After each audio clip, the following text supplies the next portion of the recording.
அனைவருக்கும் இனிய உற்சாகமான காலை வணக்கம். நேற்றைய தினம் ஸ்டார்டிங்ல ஒரு விஷயம் பார்த்தோம். திருமணத்திற்கு பிறகு அந்த உறவுகள் அப்படிங்கிறது பெற்றோர்கள் சைடும் சரி, மணமக்கள் சைடு ரொம்ப எதிர்பார்ப்பை ஏற்படுத்தக்கூடியது. அதிலும் தனக்கு மகளாக இருக்கக்கூடிய மகள் மட்டுமே இருக்கக்கூடிய அல்லது மகன் 2 பேருக்குமே இருக்கிற நிறைய இதுல அந்த ஒரு விஷயம் இருக்கு. ஒண்ணு தனக்கு ஒரு பையன் வேணும், பொண்ணு வேணும். இப்படிதான் பெரும்பாலானவர்கள் நினைப்பாங்க. 2 பேரும் சில பேர் 2 பேரும் பையனா இருக்கும், 2 பேரும் பொண்ணா பிறந்துருவாங்க. அப்படி இருக்கும்போது அவங்க எக்ஸ்பெக்ட் கல்யாணத்துக்கு அப்புறம் வருகின்ற மருமகன் தனக்கு மகனாக இருக்க வேண்டும் அப்படின்னு எதிர்பார்ப்பாங்க. பையனை பெற்றவங்க மகள்ங்கிற மருமகளாக வரக்கூடியவர்கள் தனக்கு மகளாக இருக்கணும் அப்படின்னு எதிர்பார்ப்பாங்க. எல்லாமே எதிர்பார்க்கறது தான். ஏன்னா இந்த கல்யாணம் மாலை அப்படிங்கிற இதுல திருமணத்துல நம்ம சேனல்ல ஜேர்னலிஸ்டா போய் கலந்துப்போம். அப்போ எதிர்பார்ப்புகள் கேட்பாங்க. பேரண்ட்ஸ் உங்களுக்கு மணமகன் எப்படி வரணும், மணமகள் எப்படி வரணும் அப்படின்னு கேட்கும் பொழுது மாப்பிள்ளை வீட்டில இருந்து கேட்கக்கூடிய மாறாத ஒரு வாசகம் எல்லாத்திலுமே ரொம்ப அடக்கமா எல்லாரையுமே அனுசரிச்சு போகக்கூடிய ஒரு பொண்ணா வேணும். இந்த சென்டென்ஸ் கேட்காம பேரண்ட்ஸே கிடையாது. இதுதான் கேட்பாங்க. ஆனா வர்றது அப்படியே உல்டாவா தான் வந்திருக்கு. அவரு அசம்பிள் பண்றவரே சொல்றாரு. அதே மாதிரி மகனா வர்றவங்க கேட்கும் பொழுது பெரும்பாலும் நல்லா சம்பாதிக்கக்கூடியவர்கள், நல்ல பர்மனண்ட் உத்தியோகம், லட்சக்கணக்கில் சம்பாதிக்கணும், சொந்த வீடு இருக்கணும். அதுல இப்பெல்லாம் குறிப்பா என்ன சொல்றாங்கன்னா, கூட பிறந்தவங்க யாருமே இருக்கக்கூடாது. கண்டிஷன்லயே வருது. கூட பிறந்தவங்க எப்படிடா அது அது கண்டிஷன்ல வருது. அப்படி உள்ள இடமா? அப்புறம் என்ன பேர் சொல்லணும், சிங்கிள் பேரண்டா இருந்தா பெட்டர். இது வருது. கஷ்டமா தான் இருக்கு சொல்றதுக்கு. கேட்கும்போதே அப்படிதான் கேட்கறாங்க. சிங்கிள் பேரண்டா இருந்தா பெட்டர் அப்படின்னு கேட்கறாங்க. பெரும்பாலும் அந்த மாதிரி அமையறதில்ல. பட் இருந்தாலும் ஆண்கள் சைடு திருமணத்துக்கு பிறகு ஓரளவு ஒற்றுக்கொள்ளக்கூடியவர்களாகவும் சிலர் அடமெண்டாகவும் இருக்கிறாங்க. சில பேர் மாற்ற முடியாது. அதுவும் இந்த டாஸ்மார்க் இந்த மது போதைக்கு அடிமையான பிறகு பெண்களுடைய வாழ்க்கைங்கிறது ரொம்ப பரிதாபமான சூழல்ல தான் நிறைய இருக்குது. அது கஷ்டமான சூழல் இருக்கு. அது பெரிய மாற்றம் வரணும். அது நம்மளால முடியாத ஒரு விஷயம் என்றாலும் கூட பெண்களுடைய சைடும் ரொம்ப பிரச்சனைகளுக்குரியதாக இருக்கிறது. எல்லாவற்றையும் ஏற்றுக்கொண்டு ஒரு வாழ்க்கையை சிறப்பாக வாழ்வது அப்படிங்கிறது அது ரொம்ப பெரிய பிரார்த்தனம். அது ரொம்ப முடியாத விஷயம். அது சொல்ற மாதிரி கர்மவினை, கர்மவினையும் தாண்டி எவ்வளவு படிச்சு சயின்டிஸ்டா இருக்கிறது, ஒரு பெரிய மேதாவியா இருக்கிற எல்லாமாவும் இருந்து விடலாம். ஒரு மனிதன் மனிதனாக இருப்பது தான் கஷ்டம். டாக்டரா இருக்கலாம், இன்ஜினியரா இருக்கலாம், பைலட்டா இருக்கலாம், பொலிட்டீஷியனா இருக்கலாம், எப்படி வேணாலும் இருந்துடலாம். ஆனா ஒரு மனிதன் மனிதனாக இருப்பது கடினம். அதுவும் திருமணத்துக்கு பிறகு அப்படி இருக்கிறது ரொம்ப கஷ்டம். அப்படி இருக்கும்போது தான் ஒருத்தர் நேற்றுக்கு சொன்னதுல ஒரு ஹஸ்பண்ட் ஒய்ஃபுக்கு 3 பொண்ணு, 3 பொண்ணுமே கல்யாணம் பண்ணி கொடுத்துட்டாங்க. அப்ப அந்த அம்மாவுக்கு ஒரு டவுட் வந்துருச்சு. சரி, நிறைய கொடுத்துரும், நம்ம மருமகன் நம்ம மேல பாசமா இருக்காங்களா, நாம பாசமா இருக்கிறோமே அப்படின்னு சொல்லிட்டு டெஸ்ட் பண்ணலான்னு என்ன பண்ணாங்க, ஒருத்தர டெஸ்ட் பண்றாங்க. கடைசியா 3வது அந்த மருமகன்ட்ட இருந்து டெஸ்ட் ஆரம்பிக்கிறாங்க. என்ன பண்றாங்க, மருமக பிள்ளை இப்ப நம்ம ஜாலியா ஒரு பீச்சுக்கு போட் எடுத்துட்டு போவோம் அப்படின்ட்டாங்க. சரி, ஓகே அப்படின்ட்டு பீச்சுக்கு போறாங்க. பீச்சுக்கு போகும்போது அந்த அம்மா டெஸ்ட் பண்றதுக்கு ரொம்ப தூரம் போனோடனே அவங்க வேணும்னு குதிச்சிடுறாங்க கீழே, தவறி விழுந்த மாதிரி. விழுந்த உடனே ஐயோன்னு அவர் பதறிட்டாரு. ஐயோ அத்தை, ஆன்ட்டி எப்படி கீழே விழுந்துட்டீங்க, வாங்கன்னு கஷ்டப்பட்டு தூக்கி ஏறி மேலே கூட காப்பாத்தி கொண்டு வீட்டில் விட்டுறாரு. எல்லாம் கதை கதையா சொன்ன உடனே எல்லாத்துக்கும் ரொம்ப சந்தோஷம். உடனே அடுத்த நாள் காலையில பார்த்தாக்க அந்த வீட்டுக்கு முன்னாடி ஒரு பென்ஸ் காரும், மருமகனுக்கு மாமியாரின் அன்பு பரிசு அப்படின்னு ஒரு 5 கோடி ரூபாய் செக்கு. அவனுக்கு சந்தோஷம் தாங்கல. அடுத்த நாள் ட்ரிப் 2வது மகள் கூட்டிட்டு போறாங்க. ஸோ ஃபர்ஸ்ட் தானே கஷ்டம். அடுத்தடுத்துன்னு எல்லாருமே ரெடியா, அடுத்த மருமகன் உஷாராயிட்டாரு. சரி, இன்னைக்கு எதுதான் நடக்க போகுது அப்படின்ட்டு அவர் ரெடியாவே இருக்கிறாரு. அது மாதிரி போறாங்க. அதே மாதிரி அந்த அம்மா பீச்சில் போகும்போது கீழே விடுறாங்க. இவர் காப்பாத்துறாரு, கூட்டிட்டு வர்றாரு. அடுத்த நாள் விடியாம பார்த்தாக்க வீட்டுக்கு முன்னாடி ஒரு பென்ஸ் கார் அட்டாசமா நிக்குது. கார் திறந்து பார்க்குறாங்க. அந்த டிரைவிங் ஸ்டேரிங்ல ஓரத்துல செக் இருக்குது. திறந்து பார்த்தா 5 கோடி ரூபாய் முன்னாடி எழுதியிருக்கு, அன்பு மருமகனுக்கு மாமியாரின் அன்பு பரிசுன்னு. ரொம்ப சந்தோஷம். அடுத்த டேர்னிங் முதல் மருமகன் அவருக்கு வருது. கதையோட ட்விஸ்ட் இங்கதான் இருக்கு. சரி கூட்டிட்டு போறாங்க. கூட்டிட்டு போன உடனே அதே மாதிரி ரொம்ப தூரம் போன உடனே அவருக்கு தெரியும், சரி இந்த அம்மா என்ன பண்ண போகுதுன்னு அவருக்கு தெரியும். நேரா போன உடனே ரொம்ப தூரம் போயிட்டாங்க. டக்குன்னு வழுக்கி அந்த அம்மா விழுந்துருது. இவர் என்ன பண்றாரு, போட் எடுத்துட்டு கிளம்பிடுறாரு. போட் எடுத்துக்கிட்டு கிளம்பின உடனே அந்த அம்மா கத்துது, மாப்பிள்ளை என்னை காப்பாத்துங்க. அவர் சொன்னாரு, இதை நான் ரொம்ப நாளா எதிர்பார்த்துக்கிட்டு இருந்தேன். என்னன்னா அடுத்தது 2வது சவுண்ட் கொடுக்குறாங்க, எனக்கு நீச்சல் தெரியாது. இன்னொன்னு ரொம்ப சந்தோஷமாயிட்டாரு. நீச்சல் தெரியாதா? சரின்ட்டு அப்புறமேட்டு திரும்ப சொல்றாங்க, ரொம்ப கஷ்டப்பட்டு வளர்த்து என்னோட பொண்ணெல்லாம் உனக்கு கல்யாணம் பண்ணி கொடுத்தேன்னு என்னன்னு அவர் காண்டாயிட்டாரு. முதல்ல வர்றாரு, நேரா திரும்ப கிட்ட எடுத்திருந்தாரு. அந்த அம்மா நினைச்சது நம்மளை காப்பாத்ததான் போறாங்களோ அப்படின்ட்டு ரொம்ப சந்தோஷமா ஏறத்துக்கு ரெடியா இருந்தப்போ அது கிட்ட வந்து ஒரு டைலாக் சொன்னாரு, ஏம்மா பொறுப்பா பொண்ணை வளர்த்து வச்சிருப்பேன்னு பார்த்தா நெருப்பா ஒரு பொண்ணை வளர்த்து வச்சிருக்க. இதுக்கு பதில் உனக்கு வந்து இதுதான் பெரிய தண்டனையா இருக்கும், என்னால காப்பாற்றவே முடியாது அப்படின்ட்டு வண்டி எடுத்துட்டு போயிடுறாரு. பணமும் வேண்டாம் ஒண்ணும் வேண்டாம் அப்படின்ட்டு அவர் கிளம்பிடுறாரு. போனோடனே அவங்களுக்கு தெரியல, சரின்ட்டு கேட்குறாங்க. கேட்கலான்னு பார்த்தா ரொம்ப டூ லேட் ஆயிடுச்சு, ஒரு படுத்து எனக்கு டயர்டாக நான் படுத்து தூங்கிடுவேன்ட்டாரு. அவங்க எல்லாம் யோசிக்கிறாங்க, என்ன ஆளை காணும் ஆளை காணும்னு. அவர் சொன்ன, என்ன எதுவும் கேட்காதீங்க, நான் படுத்து தூங்க போறேன், காலைல 7:30 மணிக்கு எழுப்புங்க. அந்த டைமே சரியில்லையேன்னு அந்த அம்மா வந்து அது ஃபர்ஸ்ட் பொண்ணு இருக்கு இல்லையா, சரி நமக்கு ஏதாவது வந்திருக்கும் அப்படின்ட்டு 3 மணிலேருந்து ஏஞ்சி கதை திறந்து திறந்து பாக்குறாங்க. கார் நிக்குமா, வண்டி நிக்குமா, பணம் வருமான்ட்டு. 5 மணி ஆச்சு, 6 மணி ஆச்சு, 7 மணி ஆச்சு. உடனே 6 மணிக்கு அவங்க எழுப்புறாங்க, என்னங்க எங்க எங்க அம்மாவை காணும் அப்படின்னு. வெயிட் பண்ணு, 7:30 மணிக்கு எல்லாம் வரும். ஏன்னா 7:30 மணி 7:30 மணிங்கிறீங்க, வெயிட் பண்ணு வெயிட் பண்ணு அப்படின்றாரு. அந்த அம்மாவுக்கு ஒண்ணும் முடியல, என்ன அது வறுமை, எல்லாம் 2 பேருமே கார் வாங்கிட்டாங்க, 5 கோடி ரூபாய் பணம், நம்ம ஒன்றும் வரலையே அப்படின்ட்டு கரெக்டா 7:30 மணி கதவை திறக்கிறாங்க. பென்ஸ் கார் நிக்குது. அந்த அம்மாவுக்கு ரொம்ப சந்தோஷம், வந்துருச்சு நமக்கும் பென்ஸ் கார். இவருக்கு ரொம்ப அதிர்ச்சி, இது இப்படி இதுதான் நம்ம சாப்டரே ஓவர் பண்ணிட்டோமே, திரும்ப எப்படி பென்ஸ் கார் வருது அப்படின்ட்டு அவருக்கு ஆச்சரியம். அப்படியா, உண்மையிலேவா? ஆமா வந்து பாருங்க பென்ஸ் கார். சரி உள்ள என்ன எழுதிருக்குன்னு பாப்பா. போய் பாக்குறாரு, உள்ள திறந்து பாக்குறாரு, அதே மாதிரி செக் இருக்கு. பிரிச்சு பாக்குறாரு, 10 கோடி ரூபா இருக்கு. என்னடா 10 கோடி ரூபா இருக்கு அப்படின்ட்டு திருப்பி பாக்குறாரு. அதுல எழுதிருக்கு, அன்பு மாப்பிள்ளைக்கு மாமனாரின் அன்பு பரிசு. மாமனார் பரிசு கொடுத்திருக்காரு. So whatever it may be, ஒவ்வொருத்தருக்குள்ள சந்தோஷமா இருந்தாலும் துக்கமா இருந்தாலும் டைம் வரும்போது அவங்கவுங்க அதை வெளிக்காட்டிக்குவாங்க. பட் எப்படியா இருந்தாலும் சந்தோஷத்தை பகிர்ந்து கொள்ள வேண்டும் அப்படிங்கிறது நம்முடைய நோக்கம். ஸோ இன்றைய தினத்துல வந்து டாக்டர் சொல்லியிருந்தாங்க, தர்மத்தை பற்றி சொல்லணும் அப்படின்னு சொல்லிட்டு இருந்தாங்க. எப்படி செய்வது, யாருக்கு செய்ய வேண்டும், யாருக்கு செய்யக்கூடாது அப்படிங்கிறது.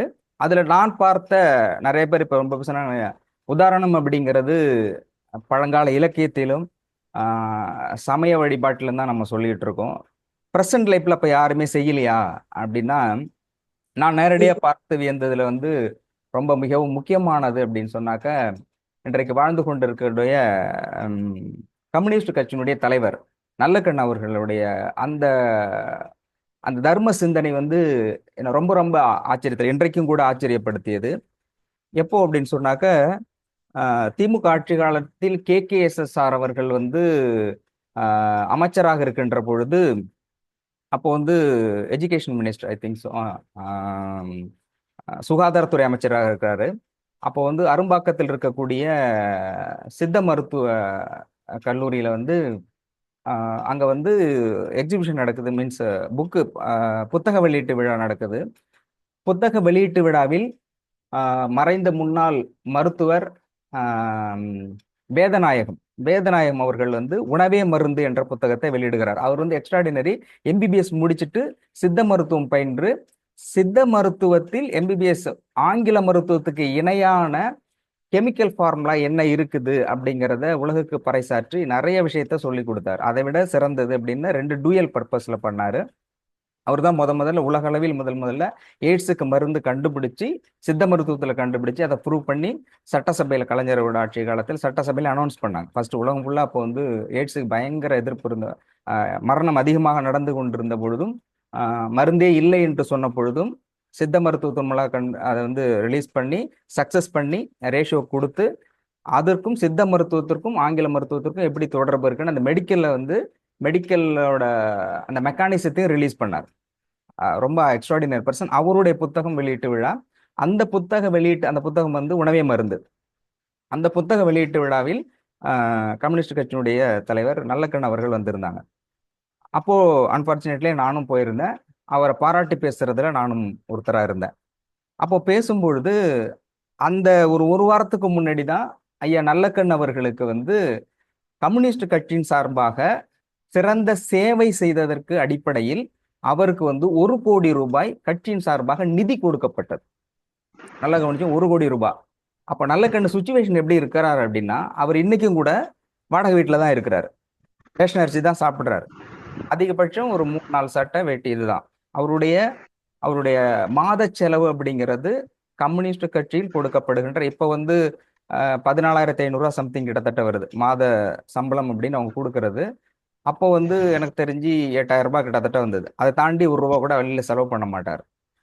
அந்த சுச்சுவேஷன், வாடகை வீடு, ரேஷன் கடை, பசங்களை பெரிய அளவில் படிக்க வைக்கும், அரசு பள்ளியில் படிக்க வைக்க, ரொம்ப நார்மல் மிடில் கிளாஸோட ரொம்ப குறைவான தகுதியில் வாழக்கூடிய இடத்துல நல்லக்கணவர்கள் இருக்கிறாரு. அந்த சுச்சுவேஷன்ல அவருக்கு வந்து கட்சியின் சார்பாக கொடுக்குறாங்க, கட்சியே கொடுக்குது, அவருக்கு 1 கோடி ரூபாய் கொடுக்குது. 1 கோடி ரூபாய் கொடுக்கும் பொழுது அந்த ஸ்டேஜில் அவர் சொல்றாரு, இந்த 1 கோடி ரூபாயும் மக்களுடைய நலனுக்காக நான் கட்சிக்கே கொடுக்கிறேன்னு அந்த ஸ்பாட்லேயே அனௌன்ஸ் பண்றாரு. அது நடந்த 1 வாரத்துல தான் இந்த நிகழ்ச்சி நடக்கும் பொழுது பாராட்டு விழாவில் நான் கலந்து பேசுறேன். கலந்து பேசும்பொழுது எல்லாரும் பேசினாங்க. நான் பேசும்போது மட்டும் நான் என்ன சொன்னேன்னா, ஐயா அவர்கள் தர்ம சிந்தனையை நான் வந்து மதிக்கிறேன், சந்தோஷப்படுறேன். ஆனால் எனக்கு ஒரு கேள்வி இருக்கு. என்னன்னா, உங்களுக்கு நீங்க ஒரே சொபிசிகேட்டடோ இல்லை பெரிய லெவலில் வெல்டுடுவா இருந்தால் கூட பரவாயில்ல, ஆனால் நீங்கள் வந்து சராசரியான வாழ்க்கையை விட கொஞ்சம் குறைவான மிடில் கிளாஸை விட கொஞ்சம் குறைவான வாழ்க்கையை வாழ்ந்து கொண்டிருக்கக்கூடிய சூழலில் உங்களுக்கு 1 கோடி ரூபாய் கொடுக்கப்படுகிறது. இந்த 1 கோடி ரூபாயும் முழுமையாக கொடுக்கறதுக்கு உங்களுக்கு எப்படி மனம் வந்தது? இந்த சுச்சுவேஷன்ல நான் இருந்தால் நான் என்ன பண்ணுவேன் அப்படின்னா, 25 லட்சம் ரூபாய் நான் என்னுடைய வீட்டுக்கு வைத்து கொண்டு மீதம் இருக்கக்கூடிய 75 லட்சம் ரூபாயை மக்களுக்கு கொடுப்பேன். ஏன்னா எனக்கும் தேவை, என்னுடைய தேவையை நான் பூர்த்தி செய்து கொள்வேன், அதன் பிறகு மக்களுக்கு கொடுப்பேன். ஆனா 1 கோடி ரூபாயை எப்படி உங்களால கொடுக்க முடியுது? உங்களுக்கு தேவை இருக்கும்போது எப்படி உங்களால செய்ய முடியுது அப்படின்னு கேட்டேன். இந்த கேள்வி கேட்டு முடிச்சுட்டு ப்ரைஸ் பண்ணிட்டு அதுக்கப்புறம் நிறைய பேர் பேசினாங்க. அப்புறம் எல்லாத்துக்கும் நன்றி சொல்லிட்டு கடைசியில ஐயா நல்லக்கண் அவர்கள் பேசும்போது சொன்னாரு, தம்பி வந்து சின்ன வயது உடையதாக இருந்தாலும் அவருடைய கேள்விங்கிறது மிகப்பெரிய கேள்வியா நான் பார்க்குறேன், ரொம்ப மகிழ்ச்சி. அவருடைய கேள்விக்கு ஒரே பதில் அப்படின்னாக்க அவர் சொன்னாரு, தர்ம சிந்தனை என்பது ஒரு போதை. அப்போ அவர் சொன்னார், தர்ம சிந்தனைங்கிறது ஒரு போதை. உண்மையில் நீங்கள் ஒரு தர்மத்தை மனப்பூர்வமாக செய்ய ஆரம்பித்து விட்டால் அந்த போதையிலிருந்து உங்களால் மீண்டு வரவே முடியாது. நான் என்னுடைய ஒவ்வொரு செயலையும் யாருக்காவது கொடுக்கணும் அப்படிங்கும்போது அவங்க கொடுக்குறேன் இல்லையா, கொடுக்கும்போது அவர்களுடைய மகிழ்ச்சியை நான் பார்த்திருக்கிறேன். ஒவ்வொரு இடத்த போகும்போது ரேஷன் இல்லை, அது இல்லை, இது இல்லைன்னு அவ்வளோ பிரச்சனை. நான் சந்திக்கக்கூடிய மனிதர்கள் எல்லாமே வாழ்வினுடைய கடைசி கட்ட, அதாவது இதுக்கப்புறம் வாழவே இல்லை, நாளைக்கு என்ன செய்யறதுன்னே தெரியும், அப்படிப்பட்ட மனிதர்கள் தான் நான் சந்திச்சுக்கிட்டு இருக்கேன், அவர்களோடு வாழ்ந்து கொண்டு இருக்கின்றேன். அவங்களுக்கு வேற ஒன்றும் அதிகபட்சம் இல்லை, போய் நின்று நாளைக்கு நான் பார்த்துக்கிறேம்மா அப்படின்னு சொல்ற வார்த்தையே மிகப்பெரிய பலமா இருக்கும். அவருடைய கண்ணீரை துடைப்பதற்கு வார்த்தை மிகப்பெரிய ஆறுதலாக இருக்கும். அவர் கடவுள் நம்பிக்கை அற்றவர் அவரு. அப்ப சொல்றாரு, கடவுளே வந்து நேர்ல வர்றதை விடவும் அவர்கள் நம்ம பெருசா மதிக்கிறது காரணம், அவர்களால் தாங்க முடியாத சூழலில் இருக்கின்ற பொழுது அவர்களுக்கு கொடுக்கின்ற ஆறுதலும் நம்பிக்கையும் மிகப்பெரியதாக நினைக்கிறேன். எனக்கு பரவாயில்ல, எனக்கு சாப்பாடே இல்லைன்னா கூட யாராவது தோழர்கள் ஒரு நாள் சாப்பாடு வாங்கி கொடுத்துருவாங்க. ஆனா இந்த ஒரு நாள் சாப்பாடு கூட இல்லாதவர்கள் எத்தனையோ பேர் இருக்கிறார்கள். இதை நான் கண்கூடாக பார்த்து கொண்டிருக்கின்றேன். அவர்களுக்கு கொடுக்கின்ற பொழுது அந்த மகிழ்ச்சியை நான் உணர்கின்றேன். அதனாலதான் என்னால இதை கொடுக்க முடியுது. கொடுக்கறதுங்கிறது பேருக்காக கொடுக்கறது இல்லை, எனக்கு டெடிகேட்டடா இருக்கு, எனக்கு கிடைச்சதை விடவும் அவங்களுக்கு நான் திரும்பவும் இந்த 1 கோடி ரூபாய் கொடுத்தனே அப்படிங்கிற சந்தோஷம் தான் எனக்கு அதிகமாக இருக்கு அப்படின்னு பெரிய லெக்சரர் கொடுத்தாரு. என்னால அதை ஏற்றுக்கொள்ள முடியும். பட் இருந்தாலும் அவர் சொல்றது ரியாலிட்டி. மற்ற மனிதர்களுக்கும் அவர்களுக்கும் நிறைய வித்தியாசம் இருக்கு. நான் சந்தித்த மனிதர்கள்ல பெக்குலியர் பர்சன் அப்படிங்கிறவங்க நிறைய பேர் சந்திச்சிருக்கேன். ஏன்னா சேனல்ல ஏறத்தாழ சீனியர் பொலிட்டிக்கல் கரஸ்பாண்டண்டா இருக்கும்பொழுது எல்லா மனிதர்களையும் சந்திக்கக்கூடிய வாய்ப்பு, அந்த வாய்ப்பை கேப்டன் விஜயகாந்த் அவர்கள் எனக்கு கொடுத்திருந்தாங்க. இந்த நேரத்தில் அவருக்கு நான் நன்றி சொல்ல கடமைப்பட்டிருக்கிறேன். ஏன்னா தமிழ்நாட்டுடைய சீஃப் போஸ்ட் சிஎம்ல இருந்து லோவோ கேட்டகரி தான். ஜஸ்ட் ஒரு ஃபோன் அடிச்சா போதும், காலிங் ஃப்ரம் அப்படின்னு சொன்னா அடுத்த செகண்டே ரெஸ்பான்ஸ் இருக்கும். ஈவன் செக்ரட்டரியேட்ல இருந்தாலும் சரி, போலீஸ் ஹெட் குவார்ட்டர்ஸ்ல இருந்தாலும் சரி, போலீஸ் ஸ்டேஷனுக்கே உள்ள போறதுக்கே பயந்துட்டு இருக்க கோஷ்டியில் ஒரு ஆள் நான். ஹெட் குவார்ட்டர்ஸ்ல போறேன், ஹெட் குவார்ட்டர்ஸ்ல போட்டு ஜஸ்ட் ஃபோன் பண்ணிட்டு நாங்க வரேன்னா அந்த டீம்ல சுப்பீரியர் ஐஏஎஸ் ஆஃபீஸர் உட்பட வெயிட் பண்ணிட்டு இருந்தாங்க. ஏன்னா எனக்காக அந்த மரியாதை இல்லை, அந்த சேனலோட சீஃப் போஸ்ட்ல இருக்கிறவர் முக்கியமான ஒரு விஷயத்துக்காக டீல் பண்ண வராங்க. அப்படிங்கும் பொழுது அங்க உள்ள என்ட்ரி ஆகும்போதே சார் உங்களை வர சொன்னாங்க. எந்த இடத்துக்கிட்டையுமே செக்கிங், வித்தவுட் செக்கிங்ல நான் உள்ள போயிருக்கேன். அதே மாதிரி செக்ரட்டரியேட்லயும் போயிருக்கேன். அந்த மாதிரி போகும்போது நிறைய மனிதர்களை சந்திக்கக்கூடிய வாய்ப்பு இருக்குது. ஒரு விஷயத்தையும் பெக்குலரா செய்யக்கூடியதுல ஏமாற்றக்கூடியவர்களும் மனிதர்கள் எவ்வளவு விதத்துல இருக்கிறாங்க அப்படிங்கிறத நேரடியாக பார்க்க முடிந்தது. அதே மாதிரி ஒவ்வொரு குடும்ப சூழலிலும் ஒவ்வொருத்தரும் எப்படி இருக்காங்க. அதே மாதிரி புழல் ஜெயில் அடைத்து வைக்கப்பட்டிருக்கின்றவர்கள் எதற்காக குற்றம் செய்திருக்கிறார்கள். அதுல இன்னொரு விஷயம் சொல்லணும்னா, வார்த்தை ஏற்கனவே சொன்னேன், வார்த்தை ரொம்ப மென்மையாகவும் இனிமையாகவும் எப்போதும் பேச கற்றுக்கொள்ளுங்கள். வார்த்தை உங்களுக்கு மிகப்பெரிய வாழ்க்கையை கொடுக்கும். என்னால் ஆணித்தரமா சொல்ல முடியும். ஏன்னா புழல் ஜெயில நான் சந்தித்த மிகப்பெரிய குற்றவாளிகள், ஆயுள் தண்டனை பெற்றவர்கள். அந்த மாதிரி அதை இன்னும் நான் டீப்பா சொல்லணும்னா, அந்த மர்டரை பத்தியே நிறைய விஷயங்கள் இருக்கும். ஏன்னா தொடர்ச்சியாக ஒரு நாளைக்கு செய்தி பார்க்கறேன்னா 200-300 செய்தி கிட்டத்தட்ட தமிழ்நாடு 234 தொகுதியில இருந்து வரும். எல்லா செய்தியும் படிக்கணும். எல்லா செய்தியும் படிச்சுட்டு எல்லா செய்தியோட கண்டினியூட்டியும் ஞாபகம் வச்சிருக்கணும். ஒரு நாளைக்கு பார்த்தா 300 செய்தி படிக்கணும் குறைந்தபட்சம். அதுல பெஸ்ட் செய்தி எடுத்து போடணும். அதே மாதிரி எல்லா சேனல்லையும் வாட்ச் பண்ணணும். ஒரே டயத்துல எல்லா சேனல்லையும் வாட்ச் பண்ணும்போது எந்தெந்த சேனல்ல பெஸ்டா போடுறாங்க, அது காம்படிட்டிவா நம்ம எதை போடணும், அவங்க போடாத என்ன போட்டுக்கிட்டு இருக்கோம், அவங்க போடுறது என்ன மிஸ் பண்ண, எதையும் அனலைசிஸ் பண்ணணும். ஏற்கனவே ஒரு 10 நாள் 15 நாள் தொடர்ச்சியா சில செய்திகள் வந்துகிட்டு இருக்கும். அதோட கண்டினியூட்டியும் படிக்கணும். எவ்ரி ½ அன் அவர் செய்தி வந்துகிட்டே இருக்கும். ஸோ 1 ஹவருக்கு ஒன்ஸ் நியூஸ் மாறிட்டு இருக்கும். 8 மணினா 8:30 செய்தி ரிப்பீட் போடுவோம். திரும்ப 9 மணிக்கு புது செய்தி, அப்போ ஒரு செய்தி, அப்போ எப்படியும் ஒரு தடவை 200, 1 ஹவருக்கு ஒரு தடவை ஒரு 20-30 செய்தி புதுசா வந்துட்டு இருக்கும். டோட்டலா ஒரு நாளைக்கு 300 செய்தி. இதெல்லாம் படிச்சுட்டு இருக்கும்போது இந்த மர்டர் இருக்கு இல்லையா, மிக கொடூரமாக கொலை செய்யப்படுகின்ற ஆட்கள் எந்த சூழலில் கொள்றாங்க அப்படின்னாக்க, நம்ம அதுக்கப்புறம் ஒரு 5 வருஷம் கிட்டத்தட்ட பார்க்கும்போது ஒரு செய்தியை படிக்கும் போதே எனக்கு தெரிஞ்சிடும், இது மர்டர் பண்ணியிருக்காங்க, இந்த இது நடந்திருக்குன்னா இதுக்கு பின்னணியில யார் இருப்பாங்க, இது எந்த சூழல்ல நடந்திருக்கும் அப்படிங்கிறத கெஸ் பண்ண முடியும். அதனால நாமளே போட்டுறது. இப்படி சந்தேகப்படலாம் சாந்தியில போடுற மாதிரி. அதெல்லாம் சகானாக்கு இன்னொரு கப்ல தயிர் ஊத்துறேன், நீங்க எடுத்துக்கங்க. தோசை ரெடி. காலையிலே தயிரும் தோசையுமா? சூப்பர். ஓகே, நல்ல சாப்பாடு, நன்றி.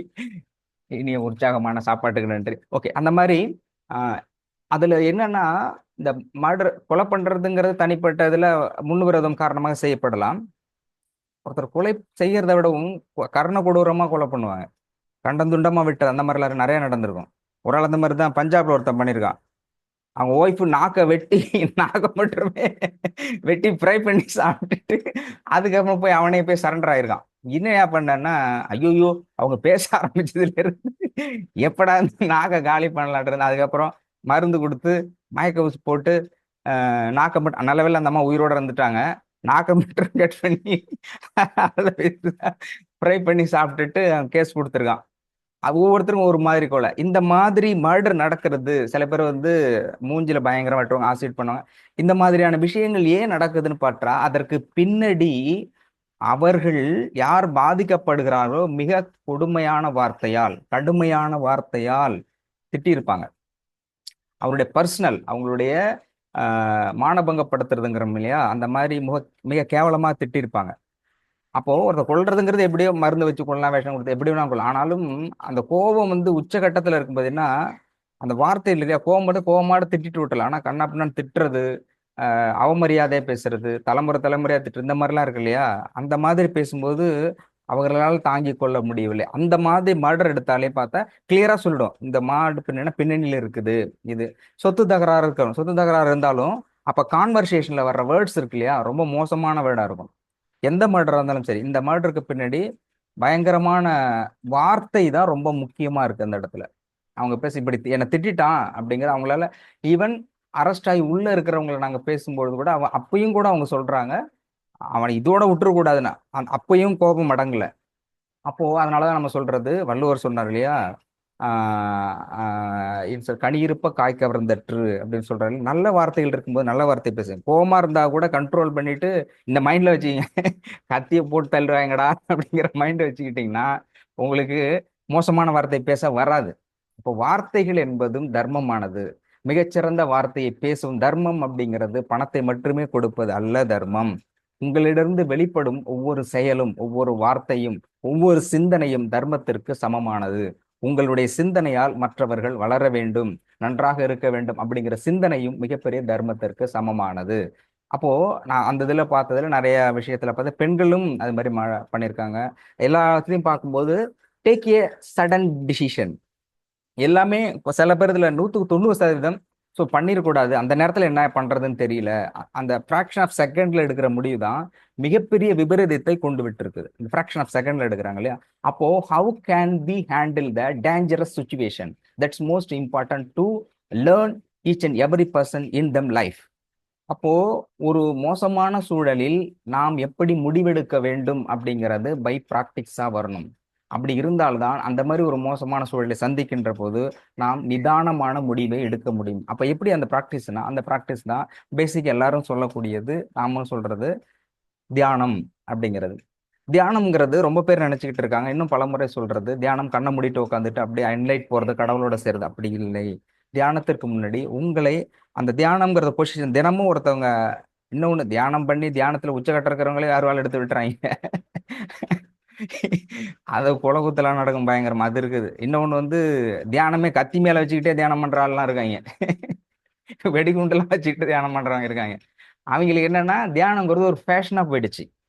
அப்போ அதுக்கு தான் சொல்றது, மனதை ஒருநிலைப்படுத்துவதும் இறைநிலை என்பதும் நீங்க கண்ணை மூடிட்டு சும்மா பூஜையில உட்கார்றது கிடையாது. புரிதல் ரொம்ப முக்கியம். இப்போ மனிதரை சக மனிதரை மனிதனாக நினைத்து இறைவனுடைய படைப்பை பற்றி புரிந்து கொள்ளாமல் நீங்க எது செஞ்சாலும் அது பயனற்றதாக இருக்கும் அப்படிங்கிறது என்னுடைய தனிப்பட்ட கருத்து. அப்போ இந்த இவ்வளவு இது கொடுக்கறது தர்ம, ரொம்ப பேர் சொன்னாங்க நீங்க ஏன் தியானத்துல டைரக்டா என்ட்ரி ஆகல, எடுத்தோடனே தியானத்தை வச்சுட்டு அப்படி போலாமேன்னா, தியானம் உலகத்துல எல்லாமே செய்யலாம். விருப்பப்பட்டா நீங்க பார்த்தீங்கன்னா யூடியூப்ல வந்து உலகத்துல என்ன எல்லாமே கொட்டி கிடக்குது. தியானம்னு போட்டீங்கன்னா நம்மளும் இப்போ இங்கிலீஷ் ஈஸி இங்கிலீஷ் கோர்ஸ்லாம் இருக்கு. ஒருத்தர் ஹிந்தியில போட்டாக்க ஒரே மாதத்தில் ஹிந்தி கத்துக்கலாம், ஒரே வாரத்தில் ஹிந்தி இருக்கும். இன்னொருத்தன் ஒரே நாளில் கத்துக்கிறது எப்படின்னு போடுறான். என்னடா இங்கிலீஷே அவன் திணறான், வருஷக்கணக்கில் படிச்சுட்டு பிஹெச்டி முடிச்ச உடனே கிராமட்டிக்கல்ல திணறான். நம்மளும் போடுறான் ஒரே நாளில் ஆங்கிலம் கற்றுக்கொள்வது எப்படி. அப்படின்னா அவன்கிட்ட அந்த நான் சேனல் இருக்கும்போது அவன்கிட்ட போய் கேட்டேன், என்னடா நீ ஒரே நாள் எப்படி கத்துக்க முடியும் அப்படின்னா, ஒரே நாள்ல கத்துக்க முடியாது, அதை சொல்றதுக்கு தான் அதை போட்டுருங்க, ஒரு நாள் கடைசியில் எழுதிருப்போம், ஒரு நாள்லாம் கத்துக்க முடியாது. மேல சொல்லி டெய்லி ப்ராக்டிஸ் பண்ணணும். ஆக இத்தனை நாள் ப்ராக்டிஸ் பண்ணா வாங்க மாட்டான். அது உண்மையிலே இருக்கு. என் ஃப்ரெண்டு வச்சிருந்தான பார்த்தா கரெக்டா வரிசையா வச்சிருப்பான். அவன் கிளாஸ் எடுக்கணும் அப்படிங்கிறதுனால என்னென்ன பண்ணி பார்த்தா இங்கிலீஷ்ல சரியா வரல மாப்பிள்ள, என்ன பண்றதுன்னா அப்பதான் சொன்னான், உடனடியாக ஆங்கிலம் கற்றுக்கொள்வது எப்படி புத்தகம் 30 நாளில் ஆங்கிலம். ஒரே வாரத்துல எல்லாமே வாங்கி அடுக்கி வச்சிருக்கா, ஒன்றும் ஃபாலோ பண்றது இல்ல. ஸோ ஃபாலோ அப்படிங்கிறது ரொம்ப முக்கியம். அப்ப தியானத்துல நம்ம என்ன சொல்றது அப்படின்னா, புரிதல் ரொம்ப முக்கியம், தர்ம சிந்தனை முக்கியம், மற்றவர்களுக்கு உதவ வேண்டும். இப்போ தியானம் பண்றோம், இன்னொருத்த வீட்டுல ஏற்ற வீட்டுல பிரச்சனை ஏதோ சம்திங், நம்மளால முடிஞ்சா ஒரு விஷயத்த செய்ய முடியும் அப்படிங்கும்போது இதை விட அதுக்கு முக்கியத்துவம் கொடுக்கணும். ஸோ அதைத்தான் நம்ம வலியுறுத்தி சொல்றது தியானம் அப்படிங்கிறத. இப்பவும் பண்ணலாம், இப்போ நம்ம சொல்லிக் கொடுத்து பண்ண வேண்டியதில்லை. இது சிம்பிள் செட்டிங்ஸ் நம்ம ஏற்கனவே சொல்லியிருக்கோம். ஓஷோ சொன்ன மிகச்சிறந்த தியான முறை நான் பல முறை சொல்லியிருக்கிறேன், இருந்தாலும் சொல்றேன். தியானம் எப்படி பண்றது, அதுக்கு ஏதாவது சொல்லுங்க சார் அப்படின்னா, இட்ஸ் எக்ஸ்ட்ராடினரி. நான் படிச்சதுல, நான் புரிந்து கொண்டதுல, நான் செய்யக்கூடியதுல நான் ரொம்ப பிடிச்சதுங்கிறது ஓஷோவோட தியானம். தேநீர் திருவிழா அப்படிங்கிறது இருக்கு, அதை சொல்லுவாங்க. இது வந்து புத்த துறவிகள் எல்லாமே செய்யக்கூடியது, அவர்கள் பண்றது பெஸ்ட் தான். ஒரே இன்ஸ்டன்ட் காஃபி மாதிரி இன்ஸ்டன்ட் மெடிடேஷன். ஸோ அவர் என்ன சொல்றாருன்னா, ஏற்கனவே இங்க சொல்லியிருக்கிறேன், ஒரு டீ போடுறீங்கன்னா ஒரு டீ போட்டு டீ எடுத்து கொடுக்குறீங்க, இதுதான் மெடிடேஷன்ஸ். எப்படி பண்றோம் அப்படின்னு சொன்னாக்க, you feel that enjoyment, you have to involvement to make a tea. ஒரு டீ இருக்குன்னா, ஏற்கனவே பலமுறை சொல்லியிருக்கேன், இருந்தாலும் ஒரே நிமிஷத்துல சொல்றேன். ஒரு டீ இருக்குன்னா, பால், தண்ணி எடுத்து ஸ்டவ்ல வச்சிருக்கீங்க, நெருப்பு பற்ற வைக்கிறீங்க, கொதிக்கிறீங்கன்னா, யூ ஹாவ் திங்க். அதை தவிர வேற எதுவுமே நினைக்க கூடாது, அதை மட்டும் நினைக்கிறீங்க. பால் ஊத்துறீங்க, கொதிக்குது. கொதிக்கும் பொழுது அங்கே வர்ற பபிள்ஸ் இருக்கு இல்லையா, அந்த பபிள்ஸை கவனிங்க. வாழ்க்கை என்பது அந்த கொதிக்கின்ற நீர்க்குமிழ் மாதிரி, ஒரு ஃப்ராக்ஷன் ஆஃப் செகண்ட் உடனே போயிடும், உடனே வெடிச்சு. அப்போ லட்சக்கணக்கான பபிள்ஸ் அங்கே வந்துட்டு இருக்கு. மனித பிறவி என்பது லட்சக்கணக்கான வந்து போயிட்டே இருக்காங்க. அது வேணா ஒரு இன்ஸ்டன்டா ஒரு செகண்ட்ல நடக்கலாம். ஆனா அதை டைம் பீங்க எடுத்து வச்சு ஸ்லோ மோஷன்ல வச்சு பார்த்தீங்கன்னா ஒரு 1 hour கூட அந்த அந்த பபிள்ஸ் உருவாவது இருக்கிற மாதிரி இருக்கும். அந்த 1 hour 100 வருஷமாவும் மாத்தலாம். அதே போலதான் மனிதர்களுடைய வாழ்க்கையும், வருகிறது உடனே போறது. அப்போ அந்த ஒரு நுரை போன்ற வாழ்க்கை அப்படிங்கிறது தான் யதார்த்தமானது. You think it. அப்ப லட்சக்கணக்கான ஒரு ஒரு ஒரு விஷயத்திலிருந்தும் நிறைய நீங்கள் புரிதல் என்பதுதான் வாழ்க்கை. அப்போ அவர் சொல்றாரு ஓஷோ, யூ திங்க். அதை மட்டுமே சிந்திச்சுக்கிட்டு இருங்க. அது வந்து கொதிச்சு வர்றதை பாருங்க. அது ஒரே இடத்துல இருந்து மேலே வருது, அதுல பஞ்சபூதம் இருக்கிறத கவனிங்க. அதை குடிச்சிட்டு காஃபி, தேநீர் கலக்குறீங்க, கலைஞ்சிட்டு சுட சுட இருக்குது எடுத்து வச்சுட்டு யூ ஃபீல். அவர் சொல்றாரு, நல்லா முடிஞ்சா இன்னுமா காஃபி வந்தா, காஃபியா இருந்தால் அல்லது டீயா இருந்தால், காஃபியை உண்மை காஃபியா நினைச்சுக்கிட்டு குடிக்கும்போது கொதிக்கின்ற பொழுது அவர் சொல்றாரு, யூ மேக் எ ஸ்மைல். அந்த ஸ்மைல் மகிழ்ச்சியோடு புன்னகையோடும் நீங்க அதை ஸ்மெல் பண்ணும். அந்த அந்த அந்த பறந்த அந்த அந்த சூடான ஆவியிலிருந்து வருகின்ற ஸ்மெல் இருக்கு இல்லையா, அதை கண்ண மூடி ரசித்து கொள்ளுங்கள். நன்றாக ரசிக்கக்கூடிய ஒருவனே மிகச்சிறந்த தலைவனாக மாற முடியும். தலைவனுடைய அடிப்படை தாரக மந்திரம் என்பது ரசனை. நல்ல ரசிகன் நல்ல தலைவன். ஆக நீங்கள் உங்களுடைய வாழ்க்கையை சிறப்பாகவும் செம்மையாகவும் வாழ வேண்டும் என்று முடிவு எடுத்து விட்டால் ஒவ்வொரு நொடியையும் ரசிக்க கற்றுக்கொள்ளுங்கள். ரசிக்கின்ற மனிதனால் மட்டுமே சிறந்த வாழ்க்கையை வாழ முடியும், வாழ்ந்து காட்ட முடியும். அப்போ அந்த இதை தேநீர் பருகின்ற பொழுது, ஒரு டம்ளர் இருக்கும் பொழுது, you like so very much, அதோடு பேசுங்க, அதை ரசியுங்கள். அந்த ஸ்மெல் வருது இல்லையா, அழகா கவனிச்சு பாருங்க. அந்த ஒரு ஒரு ஒரு ஒரு மூச்சு காற்று இழுக்கும்போது உங்களுடைய நாடி நரம்பு எல்லாவற்றிலும் படர்ந்து செல்லக்கூடிய அளவிற்கு கண்ணை மூடி வியாபித்திருக்கும் போது அதனுடைய ஸ்பரிச தீண்டல் அப்படிங்கிறது உங்களுடைய நாடி நரம்பு அணுக்கள் அத்தனையிலும் சென்று பதியும். ஒவ்வொரு முறையும் நீங்க அப்படி இழுத்து அழகாக ரசிக்கின்ற பொழுது அதன் பிறகு சொல்றாரு, அந்த ரசனையோடு அந்த காஃபி டம்ளர் எடுத்து ஒரு ஜிப் அழகா வாயில வச்சு குடிச்சும்போது அந்த நாக்கில் படுகின்ற அந்த சுவை, இந்த சுவை இருக்கு இல்லையா, taste, you feel the taste. அழகான சுவை, அற்புதமான சுவை. அந்த சுவையை ரசிக்கணும். இந்த ரசிச்சு கண்ணை மூடி ரசிச்சு உள்ள ஸ்வீப் பண்றீங்களா, ஒவ்வொரு இன்ச்சா ஸ்டெப் பை ஸ்டெப்பா அந்த ரசனையோடு உள்ள போறது இருக்குல்ல, அதை உணருங்கள். அந்த ரசனையை உணருங்கள், அந்த இனிப்பு சுவையை உணருங்கள். அழகா உள்ள போயிட்டே இருக்கும். அது அது நாக்கிலிருந்து பட்டு தொண்டை வழியாக இறங்கி குடல் வழியாக போய் கலக்கின்ற பொழுது வரை அந்த இதமான சூடு, அந்த இனிப்பு சுவை, நீங்கள் நினைக்கின்ற அந்த கற்பனை, அந்த வாழ்க்கை அழகாக உள்ளே போகின்ற பொழுது உங்களுக்குள் ஒரு அந்த ஒரு மடக்குன்னு சொல்றேன் இல்லையா, அது உள்ள போறது உங்களுடைய வாழ்க்கையை வேறு விதத்திற்கு அந்த ஒரு மடக்கு மட்டும் அழகா அடுத்த ஸ்வீப். அவர் சொல்றாரு, ஒரே மாதிரியான ஒரு சுவைப்புக்கும் இன்னொரு சுவைப், ஒரு தடவை குடிக்கிற ரெண்டாவது இருக்கும், இதற்கும் அதற்குமான இடைவெளியில் அது தன்னுடைய நிலையை சற்று மாறுகிறது. அது கொஞ்சம் மாறுது, கொஞ்சம் டேஸ்ட்டை ஃபீல் பண்ண முடியும். முதல்ல நீங்க டீ சாப்பிடுற டீக்கும் கடைசியில சாப்பிடுற டீக்கும் ரெண்டுக்கும் வித்தியாசம் இருக்கும், ரெண்டுக்கும் சுவை மாறும். ஏன்னா வெப்பநிலை மாறுகிறது, உங்களுடைய மனநிலை அந்த இடத்துல மாறும். டீயை குடிக்கும் போது இருக்கின்ற மனநிலை டீ குடிச்சு முடிக்கும் போது இருக்காது. அது ஒரு நிலை, இது ஒரு நிலை. அதுதான் சொல்றாரு, முழுமையாக ஒரே நிலையில் குடியுங்கள், வேற எதையும் நினைக்காதீங்க. அந்த ஒரே ஒரு நிமிஷம் தான் மெடிடேஷன். மெடிடேஷன் எல்லாம் சொல்றாங்க இல்லையா, அவர் சொல்றாரு meditation is a simple extraordinary powerful meditation. ரொம்ப சிம்பிள். அப்போ எல்லாத்தையும் மறந்துங்க, எதை பத்தி அந்த ஒரு நிமிஷம் மட்டும் நினைக்காதீங்க. 24 மணி எதை பத்தி நினைச்சுக்கிட்டே இருக்கிறது நமக்கு வேலையே. இது அப்படியா, நினைக்கிறது தான் இருக்கிறது அதிகமான வேலை. அப்ப அதை விட்டுட்டு இந்த ஒரு நிமிடம் மட்டும் கான்சென்ட்ரேட். எது வந்தாலும் மைண்ட்ல வந்தாலும் அதை தள்ளி வச்சிருங்க, இதை திங்க் அப்புறம் பார்த்துக்கலாம். வேலைக்கு போகணும், B relax and feel it and enjoy it and smell it and taste it, feel it. அது அழகா குடி, அழகா குடிச்சிட்டு ஒரு ஒரு சிப்பும் அழகா முடிச்சு இறுதி சிப் முடிக்கும் போது யூ ஃபீல். வேற எதையுமே சிந்தனை, எந்த சிந்தனையும் மைண்ட் வரவே கூடாது. ஒருவேளை வருது அதுன்னா எல்லாத்தையுமே தூர வச்சிடணும். Mind purely concentrate to taste the coffee or tea. அப்போ முடிச்சுட்டு இந்த ஒரு இதுதான், இது வந்து தேநீர் திருவிழான்னே வைப்பாங்க. புத்திஸ்ட் வந்து எல்லாருக்குமே தெரிஞ்ச ஸ்டோரி, இப்படிதான் ஃபாலோ பண்ணுவாங்க. அந்த ஒரு நிமிடம்ங்கிறது வேற எதையுமே நினைக்கவே கூடாது. இந்த ஒரு நிமிடத்துல டீ சாப்பிடும்போது உங்களால இப்படி இருக்க முடிஞ்சிட்டாக்க நிச்சயமா உங்களால தியானம் கரெக்டா பண்ண முடியும். இது ஒரு டீ குடிக்கும் போதே நீங்க 1000 தடவை கத்துறீங்கன்னா நீங்க எத்தனை எங்க போனாலும் இமயமலையில உச்சியில கொண்டு உட்கார வச்சாலும் உங்களுக்கு தியானம் வராதுன்னு அர்த்தம். அப்போ ஒரு சின்ன டம்ளர்ல ஒரே ஒரு டீ டெய்லி நம்ம குடிச்சிட்டு இருக்கோம். ஆனாலும் தினமும் குடிப்பதற்கும் இதை புரிந்து கொண்ட பிறகு நீங்க ஒரு மெடிடேஷனா அதை பார்த்தீங்கன்னா குடிச்சீங்கன்னா இதுக்கும் அதுக்கும் நிறைய வித்தியாசம் இருக்கும்.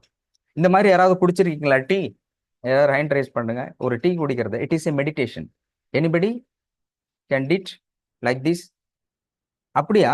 சூலங்கம் மகாலட்சுமி பயங்கரமா குடிச்சிருக்காங்க போல் இருக்கு. டெய்லி இப்படிதான் குடிப்பீங்களா?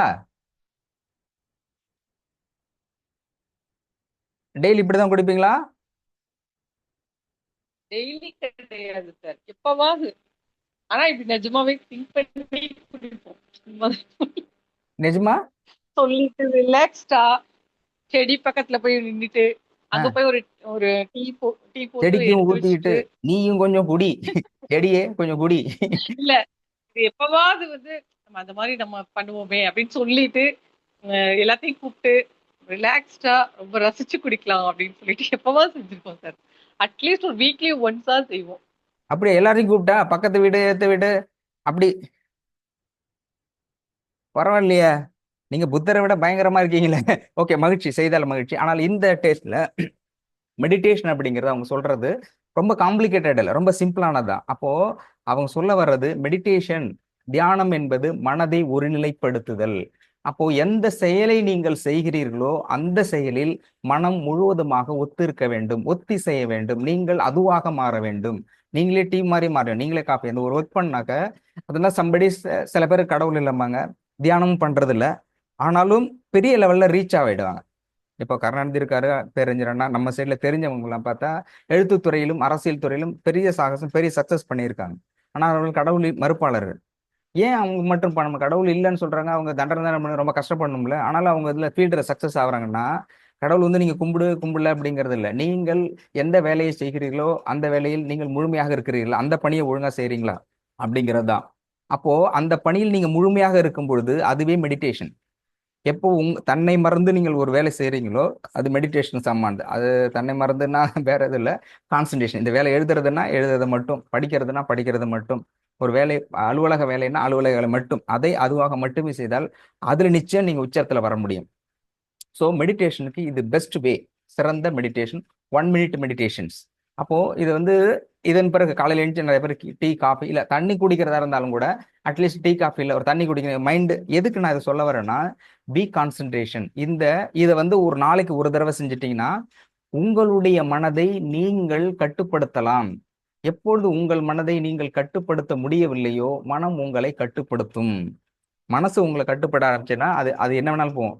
திடீர்னு பார்க்கும் ஒரு ஹீரோ மாதிரி நினைக்கும், அவனை போட்டு தள்ளுறானா அடிச்சு இழுத்துட எல்லாமே நடக்கும்.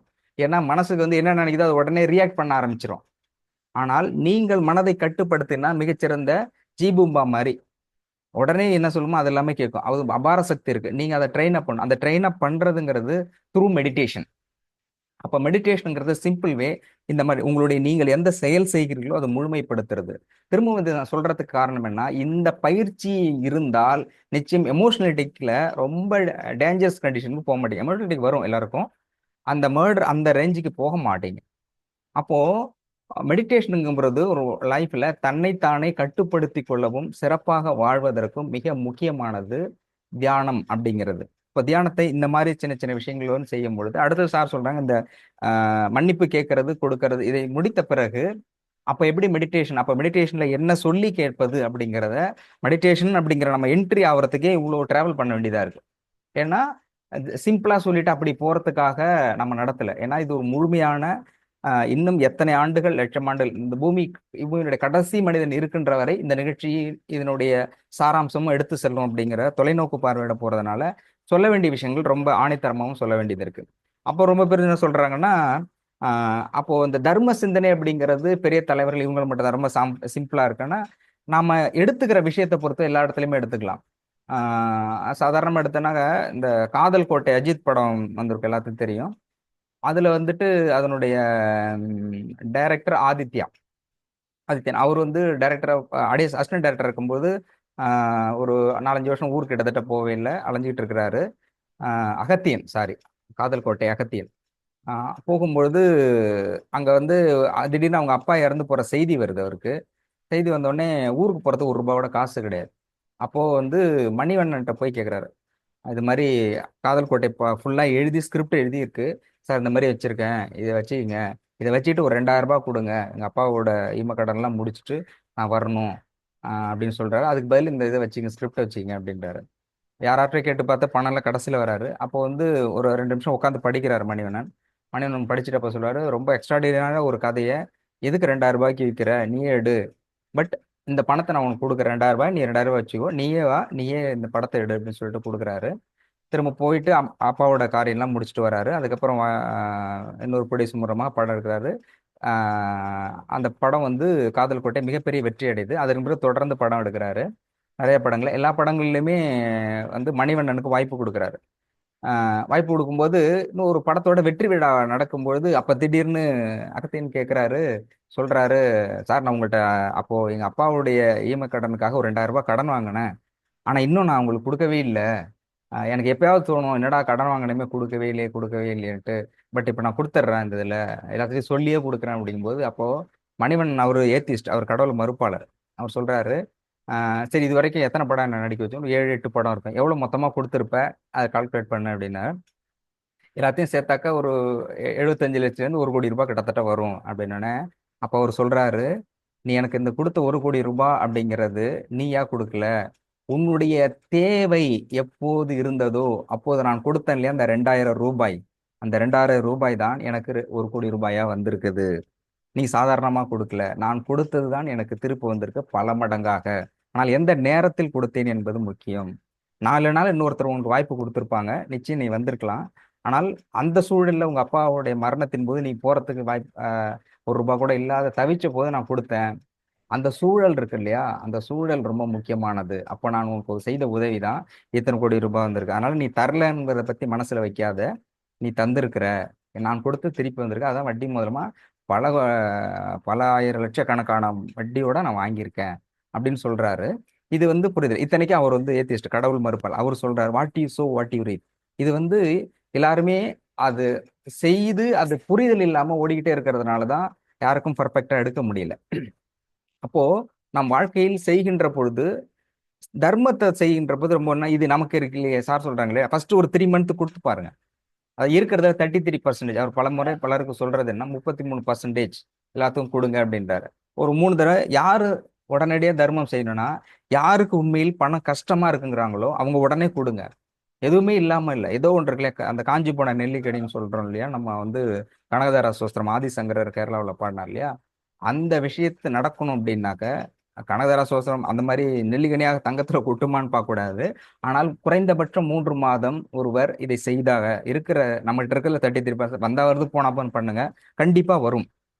ஏன்னா எல்லா மதங்களும் நீக்க மர சொல்லி இருக்கிறது, நீங்கள் எதை செய்கிறீர்களோ அது உங்களுக்கு வரும். What you so what you ரீப். நீ எதை விதைக்கிறாயோ அதை அறுவடை செய்கிறாய் அப்படிங்கிறத எல்லா மதமும் தெளிவாக இருக்கு. அப்போ நம்ம இதுல நிறைய பேர் சொல்லிருக்காங்க, உடம்பு சரியில்லை அப்படிங்கிறதுக்காக நிறைய பேர் கால் பண்ணி அப்பாயின்மெண்ட்ஸ் டாக்டர்கிட்ட வாங்கியிருக்காங்க, ஃபேமிலி இஷ்யூஸ்க்காக வாங்கியிருக்காங்க. இதில் எல்லாத்துக்குமே 90% டாப் மோஸ்ட்ல லீடிங்ல இருக்கிறது என்னன்னா ஃபினான்ஷியல் தான். எல்லாத்துலேயும் சரி, பணம் இருக்குங்கிறவங்களுக்கும் ஃபினான்ஷியல் ப்ராப்ளம், இல்லைங்கிறவங்களுக்கும் ஃபினான்ஷியல் ப்ராப்ளம், எல்லாத்துக்குமே நீக்க மரம்னு இருக்கிறது ஃபினான்ஷியல். இதை விட இன்னும் கொஞ்சம் அதிகமாக இருந்தால் பெட்டர்னு. அப்போ குறைந்தபட்சம் எனக்கு தெரிஞ்சு இதில் வந்திருக்கக்கூடிய அத்தனை பேருமே நமக்கு வந்த கால்ஸில் 3 வேளை உணவு குறைந்தபட்சம் எடுக்கக்கூடியவர்களாகவும், அவர்களுக்கு தேவையான உடை, இருப்பிடம் இதை வைத்துக் கொள்ளக்கூடியவர்களாகவுமே இருக்கிறார்கள்.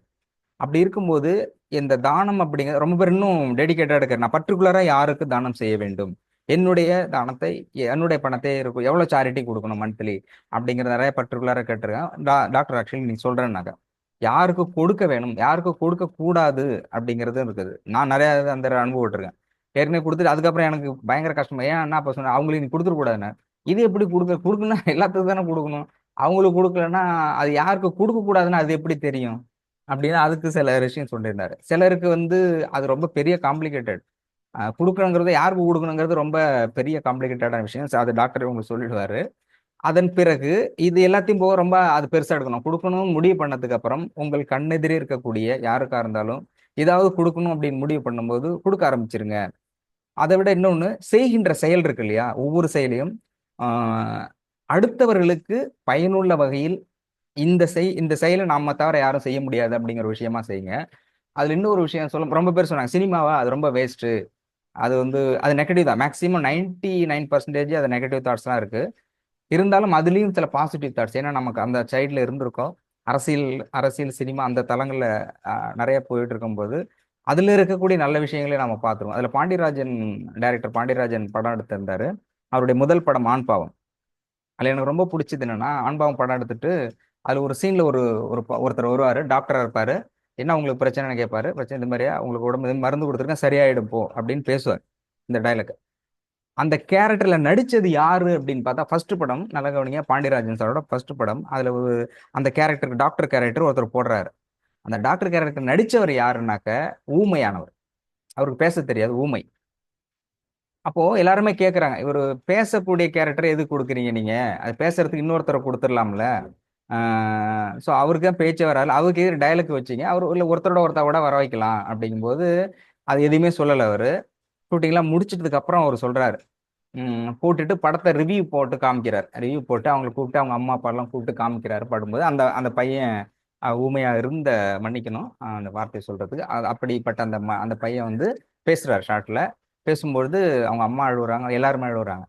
அப்போ அவர் சொல்றாரு, இதுக்காக தான் நான் போட்டேன். ஏன்னா அந்த பையனுக்கு தெரியும், அவங்க வீட்டில் எல்லாருக்கும் தெரியும், வாழ்நாள் இதுக்கப்புறம் பேசவே மாட்டான் அப்படிங்கிறது உறுதியான ஒன்று. ஆனாலும் அவனுக்கு நினைப்பான்ல, நம்ம பேசினா எப்படி இருக்கும், அவன் கற்பனை தான் செய்ய முடியும் வேற, அவன் விஷுவலா பார்க்கவே முடியாது.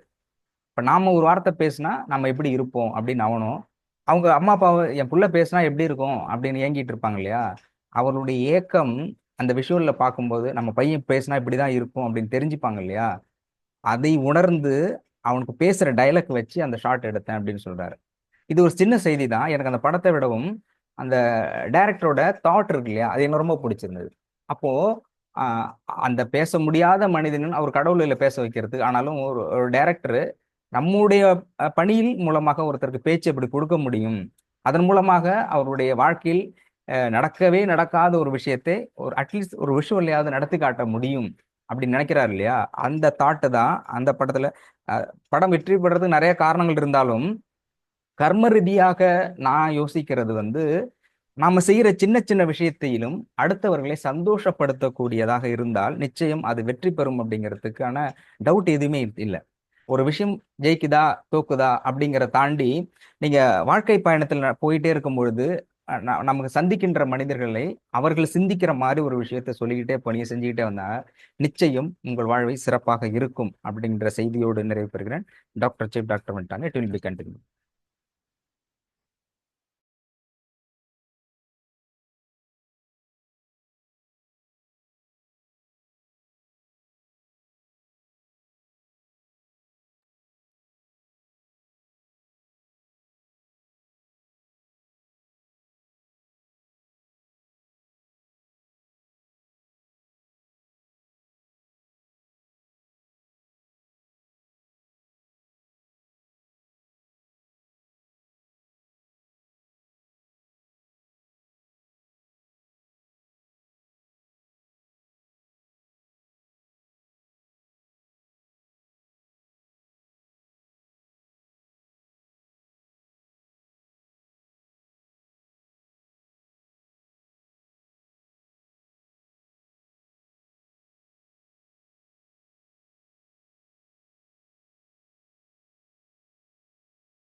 சரிதாங்க. இந்தா.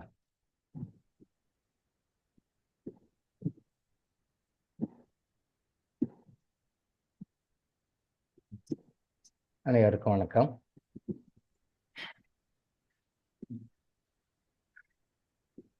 நிறைய கேள்விகள் தானம் தர்மத்தை பற்றி தனித்தனியாக படிக்க நேரம் இல்லை, இன்னைக்கு கொஞ்சம் லேட்டாக வந்துட்டேன். ஸோ கொஸ்டினுக்கு ஆன்சர் டேரெக்டாக சொல்கிறேன். இதுலேயும் ஏதாவது டவுட்ஸ் இருந்தால் நீங்கள் சொல்லுங்கள், நான் ஃபர்தராக ஆன்சர் பண்ணுறேன். தானம்னா என்ன, தர்மம்னா என்ன? தானத்துக்கும் தர்மத்துக்கும் வித்தியாசம் இருக்குது. தானம் அப்படின்னா கேட்டு கொடுக்குறது. ஒருத்தர் வந்து நம்மகிட்ட கேட்குறாங்க, எனக்கு இந்த உதவி செய்யுங்க, எனக்கு இது பண்ணுங்க அப்படின்னு சொல்லி கேட்குறாங்க. கேட்டு கொடுப்பது தானம். கேட்குறது யார் கேட்குறாங்க அப்படின்னா சோன்ஸ் பர்சன் கேட்குறாருன்னு நினைப்போம். இறைவன் தான் கேட்குறாரு. உங்ககிட்ட யார் ஒருத்தர் கேட்குறாரோ, கேட்குறது வந்து இறைவன் தான் கேட்குறாருன்னு நீங்கள் நினச்சிக்கோங்க. இறைவன் தான் கேட்குறாரு, ஆனால் வெவ்வேறு உருவங்களில் வந்து கேட்குறாரு. தர்மம் அப்படின்றது வந்து நம்ம கேட்காமையே கொடுக்குறது. குறிப்பால் உணர்ந்து அவங்க கேட்காமையே தேடி அவங்க எனக்கு இது கொடுங்க அப்படின்னு சொல்லி கேட்காமையே நாம் குறிப்பால் உணர்ந்து நாமளே கொடுக்குறது தர்மம். தானத்துக்கும் பலன் உண்டு, தர்மத்துக்கும் பலன் உண்டு. தானத்தை விட தர்மத்துக்கு பலன் அதிகமாக உண்டு. இது நாம் ஏன் செய்யணும்? தானம் பண்ணணுமா, தர்மம் பண்ணணுமா? பண்ண என்ன பண்ண என்னன்னா பண்ணா நமக்கு நல்லது, நாம நல்லா இருக்கணுன்றதுக்காக பண்றோம். தானமும் சரி தர்மமும் சரி நாம நல்லா இருக்கணுன்றதுக்காக தான் பண்றோம். இது சுயநலம் தான். அவங்க நல்லா இருக்கணுன்றதுக்காக இல்லை, நம்ம நல்லா இருக்கணுன்றதுக்காக பண்றோம். இப்ப தானம் தர்மம் பண்ணலைன்னா என்ன? நான் கஷ்டப்பட்டு சம்பாதிக்கிறேன் சார், நான் ஏன் சார் பணத்தை கொடுக்கணும்? பண்ணலைன்னா என்ன? பண்ணலைன்னா இறைவன் உங்கள்கிட்ட எப்படி எடுக்கணும் எடுப்பார். அது எடுத்துருவார், கண்டிப்பாக எடுப்பார். அது யார் யாருக்கு எந்தெந்த கர்மா உள்ளவங்களுக்கு யார் யார்கிட்ட எந்த வகையில் எப்படி எடுக்கணுமோ அதை கரெக்டாக எடுத்துருவார். அதில் யாரும் ₹1 கூட எவேட் பண்ண முடியாது, அது வந்து ஏமாற்றவே முடியாது, கரெக்டாக எடுத்துருவார். எப்படி எடுப்பார்? ஆசீர்வாதமாக நமக்கு வந்து நாம் கொடுக்க வேண்டிய பணத்தை கொடுத்துட்டோம் அப்படின்னு சொல்லி சொன்னால் நமக்கு நாம் கொடுத்த பணம் பல மடங்காக திரும்ப வரும். குறைஞ்சபட்சம் 1 மடங்குலேருந்து 100 மடங்கு வரைக்கும் வரும். குறைந்தபட்சம் 1 மடங்குலேருந்து 100 மடங்கு வரைக்கும் வரும். இது உண்மை, கண்டிப்பாக வரும். ஆனால் நாங்கள் எப்படி கொடுக்குறோன்றதை பொறுத்து. தலைவிதியே வேற வழி இல்லையே அப்படின்னு அழுது வழிஞ்சு கொடுக்குறோமா, இல்லை சொல்கிறாங்களே அப்படின்னு தலைவிதியேன்னு அழுதுட்டு கொடுக்குறோமா, இல்லை ஹாப்பியாக சந்தோஷமாக கொடுக்குறோம்? ஹாப்பியாக சந்தோஷமாக கொடுக்கணும். இப்போ பணம் வாங்கும் பொழுது எவ்வளோ சந்தோஷம் வாங்குறோம். இப்போ நமக்கு ஒருத்தர் பணம் கொடுக்குறாங்க, நமக்கு வர வேண்டிய பணம் நமக்கு கொடுக்குறாங்க, அப்போ நம்ம எவ்வளோ சந்தோஷமாக வாழும், ஹாப்பி இருக்குது. அதே மாதிரி பணம் கொடுக்கும்போது சந்தோஷம் இருக்கு. இது கொண்டு வரது கஷ்டம்தான். பணம் வாங்கும்போது ஹாப்பியாக இருப்போம், உடனே வாங்கிடுவோம். பட் பணம் கொடுக்கும் பொழுது அந்த மனசு வராது. ஈவன் நீங்கள் லைஃப்பில் ஸ்பெண்ட் பண்ணும்போது கூட, செலவு பண்ணும்போது கூட, லைஃப்பில் சாதாரண ஒரு ரூபாயிலிருந்து 1 crore வரைக்கும் எத்தனை ரூபாய் செலவு பண்ணால், எத்தனை டாலர் செலவு பண்ணால், நீங்கள் செலவு பண்ணும் பொழுது நீங்கள் சந்தோஷமாக ஹாப்பியாக செலவு பண்ணுங்க. அதாவது வேறு வழி இல்லையே, இது செலவு பண்ணி ஆக வேண்டியதாக இருக்கே அப்படின்னு சங்கடப்பட்டு செலவு பண்ணாதீங்க. ஈவன் செலவு பண்ணுறது கூட சந்தோஷமாக பண்ணுங்க. அந்த பணம் உங்கள் வாங்கும்போது எந்த மென்டாலிட்டியில் வாங்குறீங்களோ அதே மென்டாலிட்டி இருக்கணும் உங்களுக்கு செலவு பண்ணும்போது கூட. அதே மாதிரி தர்மம் பண்ணும்போது, தானம் பண்ணும்போது கூட நீங்கள் பணம் வாங்கினா எவ்வளோ சந்தோஷப்படுவீங்களோ அதே சந்தோஷத்தில் நீங்கள் வந்து கொடுக்கணும். அதே சந்தோஷம் கொடுக்கணும். நீங்கள் கொடுத்து பாருங்கள், குறைந்தபட்சம் 1 மடங்குலேருந்து 100 மடங்கு வரைக்கும் உங்களுக்கு ரிட்டர்ன் வரும், கண்டிப்பாக வரும். ஆனால் எந்தெந்த வகையில் வரும்ன்றது சஸ்பென்ஸ். நீங்கள் பணம் கொடுத்தீங்கன்னா பணமாக தான் வரும்னு சொல்ல முடியாது. பணமாக வரும், மற்ற உதவிகளாக வரும், நிறைய ஃபார்ம் வரும். பட் எனிஹவ் அது ரிட்டர்ன் பண்ணி ஆகணும். அது பிரபஞ்ச விதி, இறைவனுடைய சட்டம். அது மாற்றவே முடியும். இறைவன் நினைச்சாலும் மாற்ற முடியும். ஆனால் நாமளாக கொடுக்கணும். அப்போ பணம் கொடுக்கணும் எப்படி? ஒரு சகோதரர் கேட்டார், அவர் பொண்ணுக்கு ரொம்ப உடம்பு சரியில்லை, முடியல, வரும்போது சீக்கிரம் தினமும் பண்ணுங்க சார், பாப்பாவுக்கு உடம்பு சரியாக போடுங்க. நான் தான் இன்கம் டேக்ஸ் கட்டுறேன், நான் எதுக்கு பேமெண்ட் பண்ணணும் அப்படின்னார். தவறான புரிதல் அவர். நம்ம இன்கம் டேக்ஸ் எல்லாம் கட்டி ப்ராப்பராக எல்லாம் கட்டி இன்கம் டேக்ஸ் எவேட் பண்ணி வர வருமானம் கிடையாது. கரெக்டாக ப்ராப்பராக யார் யாருக்கு என்ன பணம் கொடுக்கணுமோ எல்லாத்தையும் கரெக்டாக கொடுத்துட்டு பேலன்ஸ் என்ன வருதோ அந்த பணத்தை தான் சேரிட்டி பண்ணணும். எவ்வளோ பண்ணலாம்? Minimum 10%, maximum 33%. இறைவன் சொல்ல 33% சொல்கிறார். உங்களுடைய நேர்மையான முறையில் நீங்கள் சம்பாதிச்ச பணத்தில் 33% வந்து நீங்கள் தர்மம் பண்ணுங்க, தானம் பண்ணுங்க. கேட்குறவங்களும் தானம் பண்ணுங்க, இல்லைன்னு சொல்லாதீங்க. உங்களால் என்ன முடியுமோ அது கொடுங்க. உங்களால் என்ன முடியுமோ அது கொடுங்க. யாரும் கிரிட்டிசைஸ் பண்ணாதீங்க. உங்களை வந்து கேட்குறவங்ககிட்ட வந்து நீ நல்லா தானே இருக்க, கை கால் நல்லா தானே இருக்குது, நீ ஏன் அப்படி பண்ண அப்படி பண்ணு. அவன் ஏதோ ஒரு பூர்வ ஜென்ம கர்மாவோட காமிக்கான அவன் கேட்க வேண்டிய நிலைமைக்கு வராங்க. கேட்க வேண்டிய நிலைமைக்கு வராங்க. அது எப்பேற்பட்டவங்களுக்கும் அது வரும், ஒரு சூழ்நிலை வரும், லைஃப்பில் கண்டிப்பாக கொடுப்பார். குறைஞ்சபட்சம் 3 டைமாக அவங்க ஒருத்தர் லைஃப்பில் நான் போய் ஒருத்தர்கிட்ட கேட்க வேண்டிய சூழ்நிலை கண்டிப்பாக வரும். அதாவது நம்ம ப்ரெஸ்டீஜ் ஈகோவெல்லாம் விட்டுட்டு, நம்ம ஸ்டேட்டஸ் எல்லாம் விட்டுட்டு, அது வந்து கொஞ்சம் இறங்கி கேட்கக்கூடிய சூழ்நிலை குறைஞ்சபட்சம் 3ல் மினிமம் 3 டைம்ஸாவது கொடுப்பார். லைஃப் நிறைய டைம் கொடுப்பார் நம்ம கர்மா பொறுத்து. அப்போ நீங்கள் தானம் கொடுக்குறீங்களா தர்மம் கொடுக்குறீங்களா உங்களுடைய சாய்ஸ். பட் தானத்தை விட தர்மம் பெஸ்ட்டு. கேட்காம கொடுங்க. மினிமம் 10லேருந்து மேக்ஸிமம் 25, 30, 33 வரைக்கும் கொடுக்கணும். அதுக்கு மேலே கொடுங்கன்னு சொல்லல, அதுக்கு மேலே இருக்குது. அதுக்கு மேலே 33% மேலே கொடுக்கணும்னு இருக்குது. அது சில கண்டிஷன், டேர்ம்ஸ் அண்ட் கண்டிஷன்ஸ் இருக்குது. அது அந்த கேட்டகரி இருக்கிறவங்க அப்படி தான் கொடுக்கணும். அந்த கேட்டகரியும் அப்படி தான் கொடுக்கணும். கொடுக்கலன்னா எடுக்கப்படும், அவ்வளோ சிம்பிள். நீங்கள் கொடுக்கலன்னா யாரும் வந்து உங்களை கேட்கவே மாட்டாங்க. ஏன் கொடுக்கல, எது கொடுக்கல, இன்கம் டேக்ஸ் நோட்டீஸ் வரும் பார்த்தீங்களா, நோட்டீஸ் எல்லாம் வராது, ரெய்டெல்லாம் வராது. நோட்டீஸு, ரெய்டு, இந்த மாதிரி இதெல்லாம் என்ஃபோர்ஸ்மெண்ட் வந்து ரிசர்ச் பண்ணுறது, அங்கேயே உள்ளே போய் பார்க்குறது, இது என்ன இது என்ன கண்டுபிடிக்கிறது, அந்த சர்ச் எல்லாம் எதுவுமே இருக்காது. அது ஆட்டோமேட்டிக்காக அவங்களுக்கு எடுக்கும். எப்படி எடுக்கும்? பணத்தை கொடுக்கலன்னா அது இப்படி எடுக்கும், வைத்திய செலவாக எடுக்கும். மருத்துவ செலவு, மருத்துவம் போய் எடுக்க வேண்டிய கட்டாயத்தை சொல்ல வரும். நீங்கள் வைத்தியத்துக்காக செலவு பண்ணுற காசு, நான் ஏற்கனவே பல வீடியோஸில் சொல்லியிருக்கேன், திரும்பவும் சொல்கிறேன். டாக்டர் கன்சல்டேஷன் போய்ட்டு கொடுக்குற காசுல இருந்து முதல் கொண்டு நீங்கள் ஸ்கேன் ரிப்போர்ட்டு, ட்ரீட்மெண்ட்டு, சார்ஜஸ்ஸு, போக வர செலவு, டிரான்ஸ்போர்ட் எல்லாமே, வைத்திய செலவு எல்லாமே நெகட்டிவ் கர்மா. நீங்கள் யாருக்கா கொடுக்க வேண்டிய காசு கொடுக்கலை. ஆக்சிடென்ட் நடக்குது, சாதாரண சின்ன மைனர் இருந்து மேஜர் வரைக்கும் இருக்குது. கோடிக்கணக்கில் பணம் செலவு பண்ணுற ஆக்சிடென்ட்டும் இருக்குது, 100 ரூபாய் 200 ரூபாய் செலவு பண்ணுற ஆக்சிடென்ட்டும் இருக்குது. எல்லாமே நீங்கள் யாருக்கா கொடுக்க வேண்டிய காசு. லைஃப்பில் திருடு போகுது, சாதாரண பேனா திருடு போகிறது, மொபைல் திருடு போகிறது, உங்கள் வீட்டில் என்னென்ன திருடு போகுது எல்லாமே யாருக்கோ கொடுக்க வேண்டிய காசு. நான் உழைச்ச உழைப்புக்கு எனக்கு பலன் கிடைக்க மாட்டேங்குது. நீங்கள் ஒரு உழைப்பு உழைக்கிறீங்க, பட் அதுக்கு உண்டான ஊதியம் கிடைக்க மாட்டேங்குதுன்றீங்க. உங்களுக்கு உண்டான உழைப்புக்கு உண்டான ஊதியம் கொடுக்கப்படுது, பட் அது உங்கள் அக்கௌண்ட்டில் வர வைக்கல. ஏன்னா மைனஸ் இருக்கிறனால வர வைக்கல. பட் உழைச்ச உழைப்பு பணம் உண்டு, நீங்கள் அனுபவிக்க முடியாது. எஸ், நீங்கள் போடுற உழைப்புக்கு பணம் கிடைக்காது. யாருக்கெல்லாம் நீங்கள் லஞ்சம் கொடுக்கணுமோ அந்த லஞ்சம் கொடுக்குற காசு எல்லாமே நெகட்டிவ் காசு. நீங்கள் யாருக்கா கொடுக்க வேண்டிய காசு, அது நீங்கள் கொடுக்கல. லஞ்சம் கொடுக்க வேண்டிய ஒரு கட்டாயமான சூழ்நிலை ஏற்படுத்தி உங்களுக்கு கொடுக்க வைப்பார்.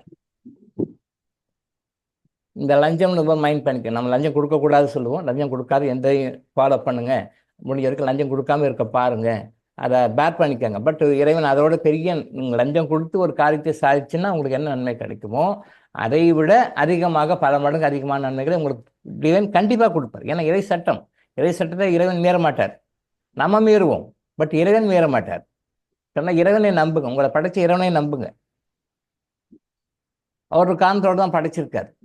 நீங்கள் நல்லா இருக்கணும்னு தான் நினைக்கிறார். உங்களுக்காக day and night 24 hours 365 days என்னென்ன நல்லது செய்யணுமோ அத்தையும் செய்கிறார். டைரெக்டாக உங்கள்கிட்ட வந்து பேசுதல்ல, அவ்வளோதான். அப்போது உங்களுக்கு தானம் தர்மம் செய்யும் பொழுது கிடைக்கின்ற நன்மைகள் வந்து பல மடங்காக உங்களுக்கு திரும்பி வரும்னு சொல்லியிருக்கேன். நீங்கள் செய்கின்ற தர்மம் வந்து வீண் போகாதுன்னு சொல்லியிருக்கேன். தர்மம் தலை காக்கும். தர்மம் வந்து நம்மளுடைய பெரியவங்க அனுபவித்து சொன்ன வார்த்தைகள் எல்லாமே சரியான வார்த்தை. தர்மம் வந்து தலை காக்கும், கண்டிப்பாக காக்கும். அது எந்த டைமில் எப்படி காக்கும்ன்றது முக்கியமான விஷயம். அதே மாதிரி லஞ்சம் கொடுக்க வேண்டாம் நம்ம சொல்கிறோம், பட் மீறி நம்ம லஞ்சம் கொடுக்குறோம், கட்டாய தேவை வருது அப்படின்னு சொல்லி சொன்னால் அந்த லஞ்சம் கொடுக்க வேண்டிய காசும் நம்ம யாருக்கோ கொடுக்க வேண்டிய காசு நம்ம பல விதங்களை கொடுக்குறோம். சாதாரண விஷயங்கள் வந்து பெரிய விஷயம் வரைக்கும் லஞ்சம் கொடுக்குறோம். அட்மிஷனுக்காக கொடுக்குறோம், போஸ்டிங் கிடைக்கிறதுக்காக கொடுக்குறோம், நம்ம காரியம் நடக்கணுன்றதுக்காக கொடுக்குறோம், டெண்டர் கொடுக்குறோம். லஞ்சம் பல வகையில் இருக்குது இல்லையா? அதை பற்றி அதுக்கு ஒரு லிமிட்டை எவ்வளோ, இத்தனை வகை தான் லஞ்சம். சாதாரண விஷயத்துக்கு பெரிய விஷயத்துக்கு எல்லாத்துக்கும் லஞ்சம் தான். நாமளாக விரும்பி கொடுக்கறது வந்து அது வேறு சமாச்சாரம். இப்போ ஒரு இடத்துக்கு போகிறீங்க, சர்வீஸ் நல்லா பண்ணுறாங்க, நாமளா மனசு வந்து சந்தோஷமாக கொடுக்குறோம் பார்த்தீங்களா, நாமளா கொடுக்குறது அது வந்து ரிலேஷனில் வராது. ஒரு சர்வீஸ் பண்ணுறாங்க, ஒரு ஹாஸ்பிட்டலுக்கே போகிறாங்க, ஹாஸ்பிட்டலுக்கு போகும்போது எல்லாம் முடிச்சுட்டு செலவெல்லாம் பண்ணிட்டு லட்சக்கணக்கில் கவுண்டர் எல்லாம் பணம்லாம் கட்டிட்டு வரும்போது அந்த சப்ஸ்டாஃப்ஸ் இருப்பாங்க இல்லையா, அந்த பெருக்கிறவங்க கூட்டுறவங்க இந்த மாதிரி இருக்கிறவங்கெல்லாம் கொஞ்சம் காசு கொடுத்துட்டு வருவோம். அது வந்து அவங்களா கேட்காம நீங்களாக கொடுத்தீங்கன்னா தர்மத்தில் வரும், அது தர்மத்தில் வரும். அவங்களா கேட்டு நீங்கள் கொடுத்தீங்கன்னா தானத்தில் வரும். அப்போ சாட்டிஸ்ஃபைடாக கொடுக்குறோம். சரி, ஏதோ வந்தாங்க பண்ணாங்க செஞ்சாங்க அப்படின்னு சொல்லிட்டு சாட்டிஸ்ஃபைடாக கொடுக்குறோம். ஆனால் நம்ம சாட்டிஸ்ஃபை இல்லாமல் கொஞ்சம் கூட மனசு திருப்தி கேட்குறானே வேறு வழி இல்லையே அப்படின்னு சொல்லி கொடுக்குறோம் பார்த்தீங்களா, அது வந்து லஞ்சத்தில் தான் வரும். வேறு வழி இல்லை. லஞ்சம் யாரும் வேணும்னு போய் கொடுக்க மாட்டாங்க. 2 கேட்டகரி இருக்குது, விரும்பி கொடுக்கறது இருக்குது, விரும்பாத கொடுக்கறது இருக்குது. அது வேறு சப்ஜெக்ட். பட் லஞ்சம் யாரும் விரும்பி கொடுக்க மாட்டாங்க. ஐயா அநியமாக கேட்குறான், சரி வேறு வழி இல்லை அப்படின்னு சொல்லிட்டு லஞ்சம் கொடுப்பாங்க.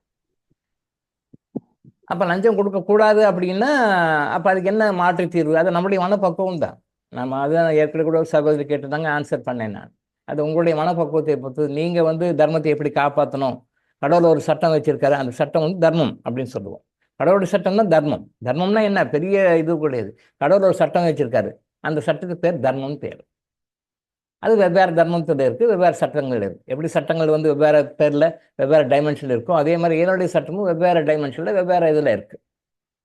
அப்போ அந்த தர்மத்தை காப்பாற்றுறீங்களா காப்பாற்றலையான்றது வந்து கவர்மெண்ட் என்ன பண்ணோம், போலீஸ் ஃபோர்ஸு, சிஐடி, மற்ற டிபார்ட்மெண்டல் என்கொயரிஸ் எல்லாம் தனித்தனியாக வச்சு அதை ஃபாலோ பண்ணும். நம்ம போட்ட சட்டத்தை ஃபாலோ பண்ணுறாங்களான்னு ஒரு டிபார்ட்மெண்ட்டை வச்சு ஃபாலோ பண்ணும்.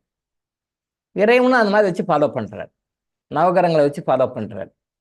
அதுக்கு ஒரு சீஃப் ஹெட் வந்து சனீஸ்வர பகவான், அவர் தான் சீஃப் ஹெட். என்கொயரி கமிட்டியினுடைய சீஃப் வந்து அவர் தான். அது யாராவது கொடுக்கலையோ அவங்ககிட்ட கரெக்டாக எப்படி எடுக்கணும் அது கரெக்டாக எடுத்துருவார். இது வந்து இந்துக்களுக்கு மட்டும் இல்லை, உலகத்தில் இருக்கிற எல்லா மக்களுக்குமே. உலகத்தில் இருக்கிற எல்லா மக்களுக்குமே, என்ன எல்லா இனங்களை சேர்ந்த மக்களுக்கும், எல்லா மதங்களை சேர்ந்த மக்களுக்கும், ஆண்களுக்கும் பெண்களுக்கும், எல்லா கேட்டகரிக்குமே அதுதான். இப்போ லஞ்சம் கொடுக்காம வேலை செய்ய முடியுமா சார்? லஞ்சம் கொடுக்காம சாதிக்க முடியுமா? இதுக்கும் நம்ம வாழ்க்கையில் எல்லா பிரச்சனைகளுக்குமே வந்து சித்தர்கள் வழி சொல்லியிருக்காங்க. அது இறைவன் வழி சொல்லியிருக்காரு, அதை சித்தர்கள் எக்ஸிக்யூட் பண்ணி கொடுக்குறாங்க, நமக்கு புரிகிற மாதிரி சொல்லி கொடுக்குறாங்க. அதுக்கும் சில மூலிகைகள் இருக்குது. அந்த மூலிகை மருந்துகள் நீங்கள் சாப்பிட்டுட்டு போனீங்கன்னா லஞ்சம் கொடுக்காமே உங்கள் வேலை சாதிக்க முடியும். அரசாங்க ஆஃபீஸ்லேயோ மற்ற இடங்கள்லையோ போயிட்டு நீங்கள் வந்து அந்த அந்த மூலிகை மருந்துகளை எடுத்து உங்கள் டிஎன்ஏ ரெக்கார்ட் பண்ணிவிட்டு நீங்கள் போனீங்க அப்படின்னு சொல்லி சொன்னால் லஞ்சம் கொடுக்காமே பெரும்பாலும் வேலைகள் நடக்கும். நான் நிறைய பேர் கொடுத்துருக்கேன், அவங்க அனுபவத்தை சொல்லியிருக்காங்க. சார் நான் இந்த மாத்திரை சாப்பிட்டுட்டு போனேன், கர்மா கிளியரிங் மெடிசன் சாப்பிட்டு போனேன், எனக்கு லஞ்சம் கொடுக்காமே வேலை முடிஞ்சது, லஞ்சம் கொடுக்காமையே வந்து எனக்கு இந்த விஷயம் நடந்தது அப்போ நிறைய பேர் சொல்லியிருக்காங்க. அப்போது லஞ்சம் கொடுக்காம வேலை செய்ய முடியுமான்றதுக்கும் சித்தர்கள் வந்து மூலிகையில் கண்டுபிடிச்சி அந்த மூலிகைகள் கொடுக்குறாங்க. அதை நாமளை மருந்தாக கொடுத்துருக்கோம். நிறைய பேர் போயிட்டு வந்து சொல்லியிருக்காங்க. பெரும்பாலும் நிறைய பேர், சார் நான் எதிர்பார்க்கவே இல்லை சார், லஞ்சம் கொடுக்காமே வேலை முடிஞ்சுது, கவர்மெண்ட்டில் முடிஞ்சுது, சென்ட்ரல் கவர்மெண்ட்டில் முடிஞ்சுது, ஸ்டேட் கவர்மெண்ட் முடிஞ்சுது, ப்ரைவேட்டில் சில விஷயங்கள்லாம் முடிஞ்சுது அப்படின்னு சொல்லி ஆச்சரியமாக இருக்கும். இறைவன் அப்படி கொடுத்துருக்காரு, நாம் கொடுத்துருக்கோம். நம்ம டாக்டரும் ஆயுஷ் ஹாஸ்பிட்டல் அது மாதிரி கொடுக்குறோம். சார் நான் லஞ்சம் கொடுக்க விரும்பலை, இதுக்கு என்ன பண்ணுறது அப்படின்னு அவங்களுக்கு அது மாதிரி கொடுத்துருக்கோம். அவங்க சாப்பிட்டுட்டு சொல்லியிருக்காங்க, ஆமாம் சார் இது சாப்பிட்டுட்டு போனால் லஞ்சம் கொடுக்காம வேலை நடந்திருக்கு, முடியுது, பாசிபிள் தான். எல்லாமே பாசிபிள் தான், நம்ம தான் இம்பாசிபிள் நினைக்கிறோம். What is impossible for man is possible for God. What is impossible for man is possible for God. அந்த மைண்டில் நம்ம வச்சுக்கிட்டோம்னா நம்ம இந்த மாதிரி தவறுகள்லாம் எதுவும் பண்ண மாட்டோம். ஸோ கரெக்டாக பர்ஃபெக்டாக பண்ணுவோம். ஸோ தர்மம் அப்படின்றதும் நீங்கள் தாராளமாக கொடுங்க. எப்பெல்லாம் கொடுக்கணும், உங்கள் வீட்டில் நல்ல அலுவல் எப்பெல்லாம் நடக்குதோ அப்பெல்லாம் கொடுக்கணும். உங்கள் வீட்டில் நல்ல அலுவல் எப்பெல்லாம் நடக்குதோ, ஒரு கல்யாணம் நடக்குது, ஒரு பிஸ்னஸ் ஆரம்பிக்க போகிறீங்க, ஒரு வீடு கட்ட ஆரம்பிக்க போகிறீங்க, வீடு கிரகப்பிரவேசம் பண்ணுறீங்க, வீடு கட்ட ஆரம்பிக்க கால்கோல், அதுவும் ஒரு நல்ல விஷயம்தான். வீடு கட்ட ஆரம்பிக்க போகிறீங்க, அப்போ நீங்கள் அந்த தர்மம்லாம் பண்ணிட்டு அந்த வீட்டை கட்ட ஆரம்பிக்க பாருங்கள். அந்த வீடு வந்து ரொம்ப குயிக்காக சீக்கிரமாக முடியும். நிறைய தடங்கள் நிறைய பிரச்சனைகள்லாம் வரும் இல்லையா வீடு கட்டும்போது, அதெல்லாம் இருக்காது, நல்லா பாசிட்டிவாக பண்ணுவோம். ஸோ அந்த கால்கோல் ஆரம்பிக்கிறது, ஒரு பொண்ணு மாப்பிள்ளை பார்க்க ஆரம்பிக்கிறீங்க, மேரேஜுக்கு பண்ணுறீங்க, அப்போ லைஃப்பில் நம்ம சுப செலவுகள் நல்ல விஷயங்கள் எதெல்லாம் நினைக்கிறோமோ அப்போல்லாம் தர்மம் கொடுத்துட்டு ஆரம்பிக்கும். அப்போல்லாம் தர்மம் கொடுத்துட்டு ஆரம்பிக்கும். எல்லா விஷயங்களுக்கும் நீங்கள் கொடுத்துட்டு நீங்கள் தர்மம் பண்ணிவிட்டு ஒரு விஷயத்தை ஆரம்பித்து பாருங்கள், அவனோட எண்ட் ரிசல்ட் டோட்டல் ஹாப்பினஸ் ஆகும். கிறிஸ்டல் யூஸ் பண்ணால் அவனோட எண்ட் ரிசல்ட் டோட்டல் ஹாப்பினஸ் சொல்லுவோம் இல்லையா. கிறிஸ்டல் யூஸ் பண்ணிங்கன்னா ஒரு டிமாண்டு சக்ஸஸ் ஆனாலும் சரி, சக்ஸஸ் ஆகலைனாலும் சரி, இல்லை பார்சியலாக சக்ஸஸ் ஆனாலும் சரி, பட் எண்ட் ரிசல்ட் வந்து டோட்டல் ஹாப்பினஸ் இருக்கும். அந்த எண்ட் ரிசல்ட் டோட்டல் ஹாப்பினஸ் இருக்கும். அதே மாதிரி நீங்கள் தர்மம் பண்ணிவிட்டு ஒரு விஷயத்தை ஆரம்பித்து பாருங்கள், அந்த எண்ட் ரிசல்ட் டோட்டல் ஹாப்பினஸ் இருக்கும். எவ்வளோ சார் தர்மம் பண்ணலாம், நீங்கள் எவ்வளோ சுகப்படணும்னு நினைக்கிறீங்களோ அவ்வளோ தர்மம் பண்ணுவீங்க. நான் இவ்வளோ பண்ணால் போதுமா சார், இவ்வளோ பண்ணால் போதுமா சார், இவ்வளோ பண்ணால் போதும், that is up to you. கடவுள் வந்து ஒரு ரெஸ்ட்ரிக்ஷன்லாம் போடல, இது உன் சமாச்சாரம், நீ பண்ணிப்போ. அப்போ நீ எவ்வளோக்கு நல்லா இருக்கணும்னு நினைக்கிறியோ அவ்வளோக்கு தர்மம் பண்ணு. அப்போ நம்ம எப்படி பண்ணுவோம், நாம் எந்த அளவுக்கு சுகப்படணும்னு அமைப்பு இருக்கோ, நாம் எந்த அளவுக்கு சுகப்படுவோமோ அந்த அளவுக்கு நாமளும் தர்மம் பண்ணுவோம். என்ன பண்ண மாட்டோம், நான் இருக்கட்டும், நமக்கு சேஃப்டியாக நம்மகிட்ட அக்கௌண்ட்டில் இருக்கட்டும், இல்லை லாக்கரில் இருக்கட்டும், இப்படியே வச்சுக்கிட்டு பரவாயில்ல அப்படின்னு சொல்லி வச்சுக்கணும். அப்போ நாம் எந்த அளவுக்கு தர்மம் வந்து பண்ணுறோமோ அந்த அளவுக்கு நம்ம நன்மைகள் கிடைக்கும். அப்போ நாம் எந்த அளவுக்கு சுகப்படுகின்றோமோ, எந்த அளவுக்கு நன்மைகள் கிடைக்கணுமோ, எந்த அளவுக்கு நம்ம ஹாப்பியாக லைஃப்பில் இருக்கணும்னு நினைக்கிறோமோ அந்த அளவுக்கு நம்ம தர்மம் பண்ணுவோம். என்ன பண்ணவே மாட்டோம். கஷ்டப்படணும்னா பண்ண மாட்டோம். நான் ஏன் பண்ணணும்? இப்போ ஒரு சகோதரர் சொன்னது பார்த்தீங்களா, நான் தான் இன்கம் டேக்ஸ்லாம் கட்டுறேனே சார், நான் எதுக்கு சார் பண்ணணும்? பண்ண மாட்டார். அது அவங்க பொண்ணு அப்படி லைஃப்லாம் கஷ்டப்பட்டு ரொம்ப சஃபரிங் தான் இருக்கணுன்ற அமைப்பு இருக்கும்போது அவருக்கு அது தோணவே தோணாது, செய்யணும்னு தோணாது. அப்போ பிரெயின் வந்து உட்காந்துக்கும். ஸோ அப்போ அந்த தானம் தர்மம்ன்றது லைஃப்பில் வந்து எல்லா மதங்களுமே சொல்லுது. எல்லா மதங்களுமே இந்த தான தர்மத்துக்கு ரொம்ப இம்பார்ட்டன்ஸ் கொடுக்குது. அப்போ தான தர்மம் எதுக்கு சார் சொல்யூஷன்? லைஃப்பில் உங்களுக்கு எல்லா பிரச்சனைக்குமே சொல்யூஷன். இந்த பிரச்சனை, அந்த பிரச்சனை, அந்த பிரச்சனை, ஒரு வாழ்க்கையில் என்ன பிரச்சனைன்ற எல்லாத்துக்குமே அந்த தான தர்மம் சொல்யூஷன். இப்போ நானே கடன்காரனாக்குறேன், நானே கடன்காரனுக்கு வட்டி கொடுக்க முடியல, நானே ஒழுங்கின்னு தெரிகிறேன், எனக்கே முடியல, எனக்கே வருமானம் பத்தலை. அப்போ நான் என்ன பண்ணுறது? அவங்களும் பண்ணணும். நான் தான் திரும்ப சொல்கிறேன், எங்கிட்டே கையில் காசு இல்லை, ரொம்ப கஷ்டமாக இருக்குது, நானே வட்டிக்காரனுக்கு கடன் கொடுக்க முடியல, நானே எஸ்கேப் ஆகி தெரிஞ்சுன்னுக்கிறேன், கடன்காரன் கொடுங்க, நான் எப்படி சார் பணம் கொடுக்கறது? அப்படி இல்லை. அதுலேயும் உங்களுக்கு வழி காட்டுவார். நீங்கள் மெடிடேஷன் பண்ணுற பழக்கம் உள்ளவர்களாக இருந்தால் நீங்கள் மெடிடேஷனில் உட்காந்திங்கன்னா இங்கே இந்த ஸ்டேஜில் உனக்கு எப்படி பண்ண முடியும் அப்படின்னு ஒரு வழி காட்டுவார். கண்டிப்பாக பண்ண முடியும், கண்டிப்பாக பண்ண முடியும். ரொம்ப ரொம்ப சிம்பிளாக கொடுக்கணும்னு சொல்லிட்டு ஞானதானம். ஞானதானத்துக்கும் நீங்கள் பணம் தர்மம் பண்ணால் என்ன பலன் கிடைக்குமோ அது கிடைக்கும். இப்போ கர்மா எனர்ஜி ஹீலிங் பண்ணுறோம், எவ்வளோ வேலைகள் இருந்தாலும் எல்லாத்தையும் விட்டுட்டு காலைல வந்து பண்ணுறோம், 5 to 6 1 hour கிளாஸ் எடுக்கிறோம். இதுவும் வந்து ஒரு வகையான தானம் தான், தர்மம் தான். ஞான தானம், ஞான தர்மம். யாரும் கேட்டு கொடுக்கல, கேட்காம கொடுக்குறோம். அப்போ இது தர்மத்தில் தான் வருது. இப்போ ஞான தர்மம், ஞானத்தை கொடுக்குறோம். இதுக்காக நம்ம யார்ட்டையும் பணம் வாங்குறது இல்லை. அதுக்காக மெனக்கெட்டு உட்காந்து ரெடி பண்ணி பிபிடி எல்லாம் எடுத்து ரெடி பண்ணி சார்லாம் ரெடி பண்ணி போடுறாரு, ப்ரொமோஷன் போடுறாரு, நாமளும் வந்து உட்காந்து பேசணும், நம்ம வேலையை விட்டுட்டு நம்ம படத்தை பார்க்காம ஒதுக்கி பண்ணோம்னா அதுவும் ஒரு தர்மம் தான். ஸோ அந்த பலன் எனக்கும் கிடைக்கும், ஆஸ்தன் சாருக்கும் கிடைக்கும். ஸோ நம்ம என்ன செய்யணுமோ அதுக்குள்ள பலன் கண்டிப்பாக உண்டு. அது நம்ம நல்லது பண்ணாலும் சரி, கெட்டது பண்ணாலும் சரி, இதுவும் ஒரு வகையான தர்மம் தான். அப்போ இப்படி கர்மா எனர்ஜி ஹீலிங்னு ஒன்று இருக்குது. கர்மா தான் நம்ம லைஃப்பில் வந்து வாழ்க்கையில் எல்லாத்துக்கும், நல்லதுக்கும் கெட்டதுக்கும் எல்லாத்துக்குமே கர்மா தான் காரணமாக இருக்குது. அப்போ இந்த கர்மாவை புரிஞ்சுக்கணும். இந்த கர்மாவை புரிஞ்சிக்காமல் நம்ம எது செஞ்சாலும் பலன் கிடைக்காது இது அப்படின்னு சொல்லிட்டு 4 பேர் நம்ம தெரிஞ்சவங்களுக்கு சொல்கிறோம் பார்த்தீங்களா. இங்கே பணம் கிடையாது, இங்கே பணம் கிடையாது, ஜஸ்ட் நாலேஜ் ஷேரிங் தான். நாலேஜ் ஷேரிங் தான். நம்மக்கிட்ட இப்படி இருக்குது, இந்த மாதிரிலாம் இருக்குது, இதை பற்றி யாரோ ஒருத்தர் சொல்கிறாரு, இதை போய் கேளுங்க, இதை போய் பாருங்கள் அப்படின்னு நம்ம சொல்கிறோம் பார்த்தீங்களா. இதுவும் தர்மம் தான், இதுவும் தானம் தான், இதுவும் இதுக்குன்னா பலன் நமக்கு கிடைக்கும். அப்போ பணம் கொடுக்க முடியலன்றவங்க இதையும் சேர்த்து செய்யலாம் இல்லையா. அப்போது இப்படி ஒன்று இருக்குது, இலவசமாக தான் கிளாஸ் நடத்துகிறாங்க, போய் பாருங்கள், கேளுங்க, டவுட்ஸ் இருந்தால் கேட்டு ப்ளே பண்ணு, லைஃப்பில் அப்ளை பண்ணுங்க. கேட்கறதோடு விட்டக்கூடாது, கேட்டு லைஃப்பில் அப்ளை பண்ணணும். வாழ்க்கையில் எந்த ஒரு விஷயத்தையுமே நம்ம அப்ளை பண்ணால் தான் நமக்கு பெனிஃபிட் கிடைக்க முடியும். தியரிட்டிக்கலாக அப்படியா, ஓகே ரைட், ஓகே, எனக்கும் தெரியும், நானும் கேள்விப்பட்டிருக்கேன், நானும் படிச்சிருக்கேன், எனக்கும் தெரியும், இப்போ தான் தெரியும், அப்படி தெரிஞ்சு நீங்கள் நாலேஜாக வச்சுருக்கிறது வரைக்கும் பலன் கிடையாது. அதை எப்போ லைஃப்பில் நீங்கள் அப்ளை பண்ணுறீங்களோ அப்போ தான் பலன் கிடைக்கும். திரும்பவும் மனசில் வச்சுக்கோங்க, நீங்கள் தானமாக கொடுக்கின்ற ஒரு ரூபாயும் உங்களுக்கு பின்னால் திருப்பி ரிட்டர்ன் வரும். பணமாக வராது, பணமும் வரும், மற்ற வகையிலையும் வரும், எல்லா வகைகள்லையும் வரும். தர்மமும் சரி, நீங்கள் கொடுக்குற எப்படி தர்மம் கொடுக்குறீங்களோ அப்படியே உங்களுக்கு தர்மம் அப்படியே ரிட்டர்ன் பேக் ஆகாது. நீங்கள் கொடுக்குற வகையில் ரிட்டர்ன் வரும், மற்ற வகைகளையும் நீங்கள் எதிர்பார்க்காத வகைகளையும் அந்த தர்மம் வந்து உங்களுக்கு வரும். எந்த டைம்லையும் அந்த தர்மம் உங்களை விட்டு கைவிடாது. இதுக்கு நிறைய உதாரணங்கள், புராணங்கள், இதிகாசங்கள் நிறைய உதாரணங்கள். சரி, இது யாருக்கு கொடுக்கணும்? யாருக்கு கொடுக்கணும்?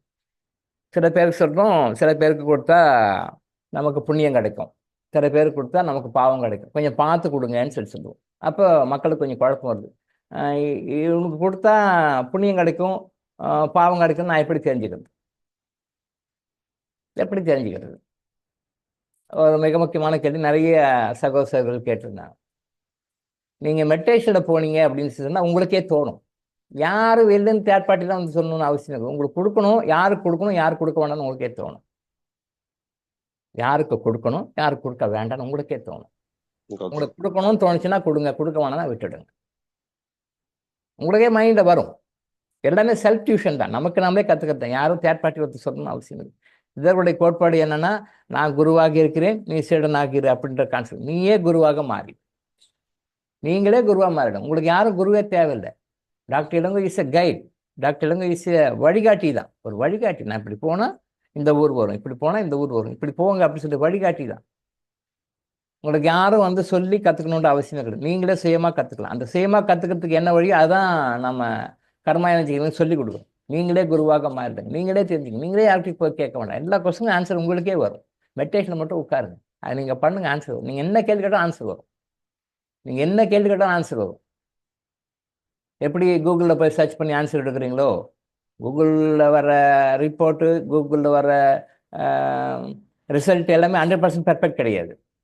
நம்ம நினச்சிக்கிறோம், சரி கூகுள் சொல்லிச்சு, ஓகே ரைட், கூகுள் சொல்லிச்சு, ஓகே ரைட். கூகுள் சொல்கிறது எல்லாமே 100% கரெக்ட் கிடையாது, ஓரளவுக்கு தான். அது அனுபவத்தில் பார்த்தா தான் தெரியும். ஏன்னா கூகுளில் ரிசல்ட் கொடுக்கும்போது அந்த கூகுள் ரிசல்ட் போடுறவங்க வந்து யார் என்ன அதனுடைய ஆத்தென்டிகேஷன்லாம் தெரியாது. யாரோ அவங்க தெரிஞ்சது போடுவாங்க, அவ்வளோதான். அவங்க அந்த ஃபீல்டில் எக்ஸ்பர்ட்டா, அவங்களுக்கு எவ்வளோ எக்ஸ்பீரியன்ஸ் இருக்குது, அவங்க அந்த ஃபீல்டில் எவ்வளோ பூந்து வெளியில் வந்திருக்காங்க, எந்த விஷயம் கற்றுருக்காங்கலாம் அவங்களுக்கு தெரியாது. நீங்கள் ஒரு கொஸ்டின் கேட்குறீங்க, யாரோ ஒருத்தருடைய எக்ஸ்பீரியன்ஸ் உங்களுக்கு ஆன்சராக வரும், அவ்வளோதான். அது சரியாகவும் இருக்கலாம், தவறாகவும் இருக்கலாம், பர்சன்டேஜ் வேரி ஆகும். அப்போ அது போட்டால் ஆத்தென்டிகேஷன் கிடையாது, பட் ஒரு ரெஃபரன்ஸ், அவ்வளோதான். பட்டு நீங்கள் வந்து உங்கள் மெடிடேஷனில் கேட்டிங்கன்னா உங்களுக்கு வந்து ரொம்ப அக்யூரேட்டாக வரும். பட் அந்த மெடிடேஷனில் வந்து அக்யூரேட்டாக வரும் ரிசல்ட் வரும்போது நீங்கள் வந்து பயாஸாக இருக்கக்கூடாது.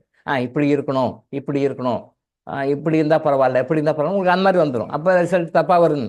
நீங்கள் கரெக்டாக ப்ராக்டிஸ் பண்ணும்போது பயாஸ் எல்லாம் இல்லாமல் நீங்கள் பண்ணீங்கன்னா உங்களுக்கு கரெக்டாக answer. No need to go for any consultation to others. மற்றவங்ககிட்ட போய் எனக்கு கேட்கணுன்ற அவசியம் கிடையாது. யாருக்கு கொடுக்கணும், எப்போ கொடுக்கணும், எப்படி கொடுக்கணும், எல்லாமே உங்களுக்கு வரும். யாருக்கு கொடுக்கணும்? இப்போ நீங்கள் ஒருத்தர்கிட்ட பணம் வாங்கியிருக்கீங்க, ஒரு 10 lakhs வாங்கியிருக்கிறீங்க, அவர்கிட்ட தான் கொடுக்கணும். நீங்கள் ஒருத்தர்கிட்ட 10 lakhs வாங்கியிருக்கீங்க, அவர்கிட்ட தான் கொடுக்கணும். ஆனால் நாம் என்ன பண்ணுறோம், யார்கிட்ட பணம் வாங்கணும் அவர்கிட்ட கொடுக்குறது, வேறு ஒருத்தர்கிட்ட போய் கொடுத்துறோம், பக்கத்து வீட்டுக்காரங்கிட்ட கொண்டு போய் கொடுத்துறோம். வாங்குகிறோம், பக்கத்து வீட்டுக்காரன்ட்ட கொண்டு போய் கொடுத்துறோம், இந்த பணம் வச்சுக்கப்பான்ட்டு. அவன் ரைட், ஓகே, ஹாப்பி, வந்துச்சா எடுத்து உள்ளே விட்டுக்கணும், அவன் எடுத்து உள்ளே விட்டுக்குவான். அப்போ நீங்கள் கொடுக்க வேண்டியவர்களுக்கு கொடுக்கல. இதுதான் நம்ம நிறைய பேர் இப்போ பண்ணிட்டு இருக்காங்க. தான தர்மம் பண்ணுறதுல வந்து இப்போ நிறைய பேர் அதான் அந்த தவறு தான் பண்ணிட்டு இருக்காங்க. யாருக்கு கொடுக்கணும்னு தெரியல, யாருக்கு கொடுக்கக்கூடாது அவங்களுக்கு கொடுத்துட்றாங்க, யாருக்கு கொடுக்கணுமோ அவங்களுக்கு கொடுக்கறதில்ல. எப்படின்னா, இப்போ நான் ஏற்கனவே சொல்லியிருக்கேன், ஒரு புனல் எடுத்துக்கோங்க, புனல் எடுத்துக்கிறோம் இல்லையா, அதில் மேலே தண்ணி ஊற்றுவோம், அதான் ஏதோ ஒரு லிக்விட் ஊற்றுவோம், அது அப்படியே ஃபில்டராகி கீழே வரும் இல்லையா. மேலே புனல் அதிகமாக இருக்கும் ஏரியா, அப்புறம் அந்த அப்படியே குறுகி அப்படி கீழே வரும். புனல்னு தமிழில் சொல்லுவோம், இங்கிலீஷில் புனல்னு சொல்லுவோம் இல்லையா. அப்போது அந்த கேட்டகரி வந்து மேலே கேட்டகரி வந்து 4th grade, 4வது கிரேட் மக்கள் நம்ம ஏற்கனவே சொல்லியிருக்கோம். அப்புறம் வந்து 3rd grade, அப்புறம் வந்து 2nd grade, அப்புறம் 1st grade சொல்லியிருக்கேன் இல்லையா. அவங்களுக்கு ஞாபகம் இருக்கும்னு நினைக்கிறேன், திரும்ப ரிப்பீட் பண்ண வேண்டாம்னு நினைக்கிறேன். 4th grade வந்து அடிபட்டு நிறைய விஷயங்களை கற்றுக்கிட்டாலும் புத்தி வராமல் இன்னும் கட்டுப்பட்டுருக்குறவங்க. 3rd grade வந்து அதை சொன்னாலே ஓரளவுக்கு வந்து அடிபட்டு புரிஞ்சுக்கிறவங்க, அடிபட்டு தெரிஞ்சுக்கிறவங்க. 2nd grade வந்து சொன்னாலே கேட்டுக்கிறவங்க. 1st grade தானாகவே தோணும். முதல் கிரேடு தானாகவே அவங்களுக்கே தெரியும். 2வது grade வந்து சொன்னால் ஓகே, அப்படியா சார், சரி சார், ஓகே அப்படின்னு சொல்லி கேட்டுக்குவாங்க. 3வது வந்து சொன்னால் கேட்க மாட்டாங்க, அடிபட்டு உதப்பட்டு பல ஜென்மங்கள் கஷ்டப்பட்டு அப்புறம் கற்றுக்குவாங்க. இது 3. 4வது grade வந்து எத்தனை ஜென்மானாலும் இன்னும் நிறைய ஜென்மம் எடுத்து கற்றுக்கணும், அவங்க சாதாரணமாக கேட்கவே மாட்டாங்க. நீ என்ன சொல்லு, நான் என்ன கேட்குறது, சரி தான் போ இந்த காலத்தில் இப்படியான்னு டைலாக் டெஸ்ட் போயிடுவாங்க. இது 4வது கேட்டகரி. இந்த 4வது கேட்டகரி மேலே இருக்கும், அப்படியே கீழே வரும். அந்த 1வது கேட்டகரி கீழே தானாகவே தெரிஞ்சுக்கிறவங்க அப்படின்னு 1வது கேட்டகரி. இப்போ இந்த கிரேடில் 4 இருக்கிறவங்கலாம் தான தர்மம்லாம் பண்ண மாட்டாங்க. அதுக்கு இப்போ நான் சொன்னேன் பார்த்தீங்களா, நான் தான் இன்கம் டேக்ஸ் பேமெண்ட் பண்ணுறேன், நான் எது கட்டணும், நான் எதுக்காக கொடுக்கணும், நான் கஷ்டப்பட்டு உழைச்ச காசு, நான் ராத்திரி பட சம்பாதிச்சு கட்ட காசு, அந்த காசு போய் நான் ஏன் கொடுக்கணுன்ற 4th கேட்டகரி. அதுக்கடுத்து ஓரளவுக்கு நம்ம கொடுக்கணும், நம்ம பணத்தை கொடுக்கணும் அப்படின்னு நினைக்கிறாங்க. ஆனால் கொடுக்கறதுக்கு மனசு, ஒரு அடி உளுந்த பிறகு அப்புறம் கொடுப்பாங்க, அடி உளுந்த பிறகு அப்புறம் கொடுப்பாங்க. இந்த கேட்டகரிக்கு நிறைய பேர் இருப்பாங்க. ஒரு பிரச்சனையை நம்ம முன்னாடி சொன்னால் செய்ய மாட்டாங்க, பட் அடி உழுது, ஆமாம் சார் நீங்கள் சொன்னீங்க சார், நான் தான் சார் செய்யலை, நீங்கள் பண்ணுங்க சார் அப்படின்னு சொல்லிட்டு அப்புறம் பண்ணுவாங்க. இது 3. 2nd கேட்டகரி சொன்னோடனே ஓகே ரைட்டா, சரி பண்ணணும் சார், இதை கரெக்டாக சாஸ்திரம்லாம் சொல்லியிருக்கேன், அதுதான் நீங்களும் சொல்லிங்க, ரைட், ஓகே பண்ணிடுவோம். 1st கேட்டகரி நம்ம யாருமே சொல்லவே தேவை, அவங்களே பண்ணிடுவோம். ஸோ உங்கள் வீட்டில் எந்த அளவு நல்ல அளவு நடக்கணும், எது நடந்தாலும் அப்போ இதை கொடுத்துட்டு ஆரம்பிங்க. இதுதான் 1st ஸ்டெப். யாருமே வந்து கேட்டு இல்லைன்னு சொல்லாது. எத்தனையோ ஈவன் பாக்கெட்டில் கூட காயின்ஸ் வச்சுக்கோங்க. நீங்கள் வந்து 5 ரூபா கொடுக்குறீங்களா, 1 ரூபா கொடுக்குறீங்களா, 5 லட்சம் கொடுக்குறீங்களா, வேறு சமைச்சு. பட் ஒருத்தர் கேட்குறாங்கன்னா கேட்குறவர் இறைவன் மட்டும் வாங்கிட்டு வச்சுக்கோங்க. கேட்குறவர் இறைவன் அப்படின்னு வச்சுக்கோங்க, அவங்க கொடுங்க, இல்லைன்னு சொல்லாது, கேட்காமையே கொடுங்க. அப்போ யாருக்கு கொடுக்குது யாருக்கு கொடுக்குது நீங்கள் மெடிடேஷனில் பண்ண உங்களுக்கே தோணும், யாருக்குமே கொடுக்க வேண்டாம் யாருக்கும். இப்போது நான் அந்த உதாரணத்துக்கு வந்தேன், ஒரு 10 lakhs நீங்கள் ஒருத்தர்கிட்ட வாங்குறீங்க, வாங்குறவங்க யாரும் அவங்ககிட்ட கொடுக்கணும். நாம் என்ன பண்ணுறோம், பக்கத்து வீட்டுக்காரங்கிட்ட கொடுத்துட்றோம். இந்த பணம் கொடுக்கும் பொழுது எந்த பிரதிபலன் எதிர்பார்க்காம கொடுக்கணும். அப்போ இது கொடுத்தா இது நடக்கும், இது கொடுத்தா இது நடக்கும், இது எதிர்பார்த்து கொடுக்குறது தானம்னு சொன்னேன். எதிர்பார்க்காமே இறைவன் நமக்கு விதித்த கடமை. நம்ம வந்து விவரம் தெரிஞ்சு நம்ம சம்பாதிக்க ஆரம்பிச்சிருந்து நம்முடைய கடைசி வாழ்நாள் வரைக்கும் நம்ம என்ன பணம் சம்பாதிக்கணுமோ அதில் 10 to 33% கொடுத்துடணும்னு சொல்கிறோம். அப்படி நாம் வந்து கொடுக்கலன்னா அது எடுக்கப்படும்னு திருப்பி சொல்கிறோம். அந்த எடுக்கப்படும் போது என்ன, நமக்கு ஒரு பனிஷ்மெண்ட் கொடுத்துட்டு எடுப்பார். இப்போ இது நாமளா இப்போ கொடுத்துட்டோம்னா அது நமக்கு ஆசீர்வாதமாக பலமாக திருப்பி ரிட்டர்ன் வரும். ஆனால் அதுவாக பனிஷ்மெண்ட் கொடுத்து நம்மக்கிட்ட எடுக்கும் பொழுது நம்ம சஃபர் ஆகும். ஏதோ ஒரு வகையில் நமக்கு சஃபரிங் வரும், ஏதாவது வகையில் பிரச்சனை வரும். அந்த சஃபரை நம்ம அனுபவிச்சே ஆகணும். அனுபவிச்சிட்ட பிறகு அந்த பணம் கண்டிப்பாக வட்டி முதல்லாம் போட்டு கண்டிப்பாக அசல் கூட்டு வட்டி அப்புறம் என்னென்ன வகையான வட்டி உண்டு எல்லாத்தையும் போட்டு நீங்கள் என்னைக்கு உங்கள் கையிலேருந்து பணம் எடுக்குதோ அன்னைக்கு வரைக்கும் இன்ட்ரெஸ்ட் போட்டு கரெக்டாக எடுத்துடும். அது என்ன, இதுக்கும் அதுக்கு என்ன வித்தியாசம்னா, நாமளா கொடுத்தோம்னா நம்மளுக்கு ஆசீர்வாதம் பல மடங்கு திருப்பி ரிட்டர்ன் வந்துடும், ஆசீர்வாதம் ரிட்டர்ன் வந்துடும். நாமளா கொடுக்கலன்னா அது எடுக்கப்படும் போது பனிஷ்மெண்ட்டை வாங்கிட்டு நம்ம கொடுக்கணும். பணமும் அதிகமாக கொடுக்கணும். என்ன நம்ம டெடிகேட் பண்ணணுமோ அது என்ன நம்ம தேவையில்லாமல் நம்ம சர்வீஸ் பண்ணுற மாதிரி இருக்கும், தேவையில்லாமல் கஷ்டப்படுற மாதிரி இருக்கும். இது அத்தனையும் பண்ணிட்டு அந்த பணமையும் கொடுக்கணும். அப்போ அடிவாதம் வாங்கிட்டு கொடுக்கணும். அதுதான். ஆனால் இது எப்படி கொடுக்குறாரு அடி, என்ன மாதிரி கொடுக்குறாருன்னு எனக்கு தெரியாது. சரி, நீங்கள் இதை ப்ராக்டிஸை டே டு டே லைஃப்பில் கொண்டு வந்து பாருங்கள். தேவையில்லாத செலவுகள் உங்களுக்கு வராது. தேவையில்லாத செலவுகள் லைஃப்பில் வரவே வராது. நீங்கள் ஒரு செலவு பொதுவாகவே ஒரு மாதம் நீங்கள் கணக்கெடுங்க, இல்லை ஒரு நாள் கணக்கெடுங்க. இப்போது இது தேவையில்லாத செலவுகள் என்ன அப்படின்னு சொல்லி பாருங்கள். ஏதாவது மிஸ் பண்ணியிருப்பீங்க, திருடு போயிருக்கோம், தேவையில்லாத செலவு. ஆஸ்பத்திரிக்கு போயிருப்பீங்க, டாக்டருக்கு செலவு பண்ணியிருப்பீங்க, தேவையில்லாத செலவு. ஸ்கேன் பண்ணியிருப்பீங்க, தேவையில்லாத செலவு. இந்த மாதிரி லிஸ்ட்டு நீங்கள் போட்டிங்கன்னா இதெல்லாம் தேவையில்லாத செலவு. ஒரு மெஷின் ரிப்பேர் ஆகிருக்கும், வீட்டில் ஒரு மெஷின் ரிப்பேர் ஆகிருக்கும், அவர் வந்திருப்பார், செலவு பண்ணியிருப்பீங்க, அவருக்கு வேறு ஏதாவது உபகரணம் ஏதாவது ரிப்பேர் ஆகிட்டு இருக்கும், அதை மாற்றணும், சர்வீஸ் பண்ணணும். இது எல்லாமே தேவையில்லாத செலவுகள் தான். அந்த தேவையில்லாத செலவுகள் எல்லாம் நீங்கள் கன்ஃபர்ட் பண்ணி கண்டிப்பாக ஒரு வீட்லேயும் பாருங்கள், ஒரு மந்தில் ஒரு செலவு வரும். இதை நீங்கள் பாசிட்டிவாக தானம் தரணும்னா தேவையில்லாத செலவுன்னே வராது. அதாவது வந்து எனக்கு தெரிஞ்சு மெடிக்கல் பில்லு டாக்டர்கிட்ட போகணும் அப்படின்ற அவசியமே இல்லாத இருந்த குடும்பங்கள் நிறைய பார்த்துருக்கேன். பட் இப்போல்லாம் பார்த்தா மினிமம் ஒரு எவ்ரி மந்த் ஒரு 500 to 1000 எல்லா ஃபேமிலி பட்ஜெட்டையும் ஒரு வைத்திய செலவுன்னு வரும். ஏதாவது ஒரு சின்ன பிரச்சனை வரும், டாக்டர்கிட்ட போவாங்க, அப்பாயின்மெண்ட் வாங்குவாங்க, ஏதோ மெடிக்கல் ஸ்டோரில் மருந்து வாங்குவாங்க, ஏதோ டெஸ்ட் பண்ணுவாங்க. இது மெடிக்கல் பில் இல்லாத ஃபேமிலி நிறைய இல்லை. என்னுடைய அனுபவத்தை நான் பார்த்தேன் ரீசெண்டாக பார்த்த பாஸ்ட் 10 yearsல. ஸோ அதை நீங்கள் முறையாக தர்மம் மாதிரி பண்ணும்போது இந்த மாதிரி செலவுகள்லாம் உங்களுக்கு வரவே வராது. இதை யாருக்கு கொடுக்கணும் அப்படின்னும் போது நான் பணம் எதிர்பார்த்து கொடுக்கணும். நான் ஏற்கனவே நிறைய மீட்டிங்ஸ் கூட சொல்லியிருக்கேன், நிறைய வகுப்புகளையும் சொல்லியிருக்கேன். அரசியல் கட்சிகள்லாம் தானம் கொடுக்குறாங்க, சில நாளில் கொடுக்குறாங்க, வாங்குவாங்க. அது கொடுக்குறவங்க எல்லாமே அவங்க கட்சிக்காரங்க தான் வாங்குவாங்க. அவங்க கட்சியில் யார் மெம்பர்ஸ் இருக்காங்களோ அது எந்த கட்சி கொடுத்தாலும் அந்த கட்சி உறுப்பினர்களுக்கு தான் கொடுப்பாங்க. அது வந்து தானம் தர்மம்னு அவங்க சொல்லிக்கிறாங்க. ஆனால் அது தானம் தர்மம்லாம் கிடையாது. இலவச நலத்திட்ட உதவி வழங்கும் விழான்னு நோட்டீஸ் போடுவாங்க. அவங்க கட்சிக்காரங்களுக்கு கொடுக்குறாங்க, அவங்க கட்சிக்காரங்களுக்கு அவங்க ஓட்டு போகிறதுக்காக, அவங்க கட்சிக்கு விசுவாசமாக இருக்கணுன்றதுக்காக உடைக்காக கொடுக்கும். அது தானம் தர்மத்தில் கணக்கு வராது. சம்மந்தமே இல்லாத கஷ்டப்படுறவங்களுக்கு யாருக்காக கொடுக்குறோம்னா அதுதான் தானம் தர்மத்தில் வரும். தானம் தர்மம்னா என்ன அப்படின்னு சொன்னால், நம்ம அவங்கள்ட்ட எந்த பிரதிபலனும் எதிர்பார்க்காம கொடுக்கணும். அதான் வந்து தர்மம் தான். தானத்தை விட தர்மம் தான். சரி, நம்ம தர்மத்தை பற்றி பேசுவோம், தானத்தை விட்டுடுவோம், தர்மத்தை பற்றி பேசுவோம். பிரதிபலன் எதிர்பார்க்காம நீங்கள் பண்ணும்பொழுது உங்களுக்கு எந்த நேரத்தில் எப்போ எந்த உதவி வேணுமோ கரெக்டாக வந்து சேரும். தர்மம் அப்படின்னா உங்களை எப்பயுமே தடை காக்கக்கூடியது. இது எந்த பிரச்சனை காக்கும்? தர்மம் பண்ணுறது எதில் காக்கும்? உங்களை எல்லாத்துலேருந்தே காக்கும். ஸோ இந்த படிப்பு விஷயத்தில் உங்களை காப்பாற்றுமா, திருமண வாழ்க்கை விஷயத்தில் காப்பாற்றுமா, ஆரோக்கியத்தில் உங்களை காப்பாற்றுமா, உங்களுடைய வாழ்க்கையோட எல்லா ஃபேசட்லையும் எல்லா பரிணாமங்கள்லையும் அது காக்கும். உங்கள் வாழ்க்கையில் எல்லா விஷயங்கள்லையுமே அது தர்மம் வந்து காக்கும். அதை நல்லா ரிலைஸ் பண்ணலாம். நீங்கள் நல்லா ரிலைஸ் பண்ணிங்கன்னா அதை நீங்கள் வந்து மாற்று கட்சி உங்களுக்கு இருக்காது. அது ரிலைஸ் பண்ணாத வரைக்கும் தான் நான் ஏன் செலவு பண்ணணும், நான் எதுக்கு பண்ணணும் அப்படின்னு சொல்லுவாங்க. எல்லாருக்குமே அந்த தர்மம் வந்து கண்டிப்பாக. நிறைய பேர் வந்து கர்மா அப்படின்றது நான் ஏற்கனவே சொல்லி 95% கர்மா வந்து பண விஷயத்தில் தான் வருது. பணத்தினால தான் பிரச்சனைகளே வருது, பிரச்சனைனால தான் கர்மாவும் உருவாகுது.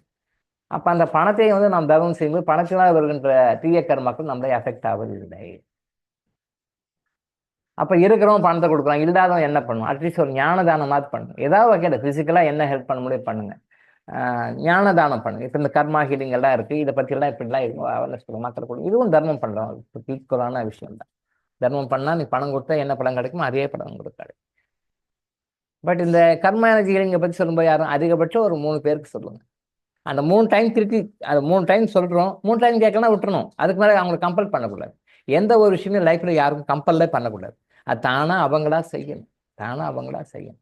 ஒரு விஷயம் அவன் தானாக செய்யலைன்னா அவன் தானாக செய்யறதுக்குள்ள சூழ்நிலை கடவுள் கொடுப்பார். அது அவனுடைய கர்மாவுக்கு தகுந்த மாதிரி கொடுப்பார். அப்போ அவன் ஒரு ஸ்டேஜில் யார் செய்ய மாட்டேன்னு சொன்னாங்களோ அதை அவங்க செய்ய ஆரம்பிச்சிடுவான். யார் செய்ய மாட்டேன் அப்படின்னு சொல்லி அடமண்ட்டாக இருக்காங்களோ அவங்க செய்ய வேண்டிய சூழ்நிலை வரும், அவங்களே செய்வாங்க, வாலண்டியாக வந்துடும். அதான் கர்மா கற்றுக் கொடுக்கின்ற பாடம். கர்மா கற்றுக்கின்ற பாடம் வந்து அதுதான். அப்போது தர்மம் அப்படின்னு உங்களோட வாழ்க்கையில் ஒரு பகுதியாக இருக்கணும். ஒரு மாதமும் நம்ம என்ன தர்மம் பண்ணணும், எந்தெந்த நாட்களில் பண்ணணும். பிறந்த நாளில் பண்ணுங்க, நீங்கள் பிறந்த நாளில் பண்ணுங்கள். பிறந்த நாளில் ஊரெலாம் கூப்பிட்டு நான்வெஜ் பிரியாணி போட்டு மச்சி நீ சாப்பிடு, மாமா நீ சாப்பிடு அப்படின்னு அதை ஒன்றும் பிரயோஜனம் இல்லை, ஒன்றும் விஷயம் இல்லை. பட் அந்த ஒரு வேளை சாப்பாடு கூட கஷ்டப்படுறாங்க பார்த்தீங்களா, அவங்களுக்கு கொடுங்க.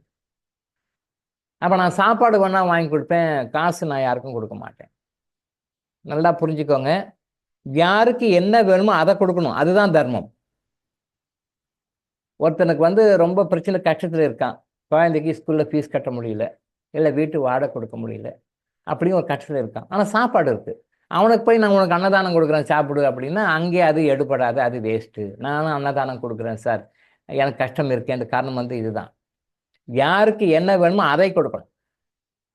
ஒருத்தருக்கு வந்து பணம் தான் தேவைப்படுது, அவருக்கு பணம் தேவை, அந்த பணம் வேணும் அவருக்கு, அதனால தான் வந்து அவர் கேட்குறாரு. இல்லைப்பா நான் சாப்பாடு வேணால் வாங்கி கொடுங்க, வயிறார சாப்பிட்றேன், அதை நான் வாங்கி கொடுக்குறேன் உனக்கு அப்படின்னு சொல்லி நிறைய பேர் இங்கே தப்பு பண்ணுறாங்க.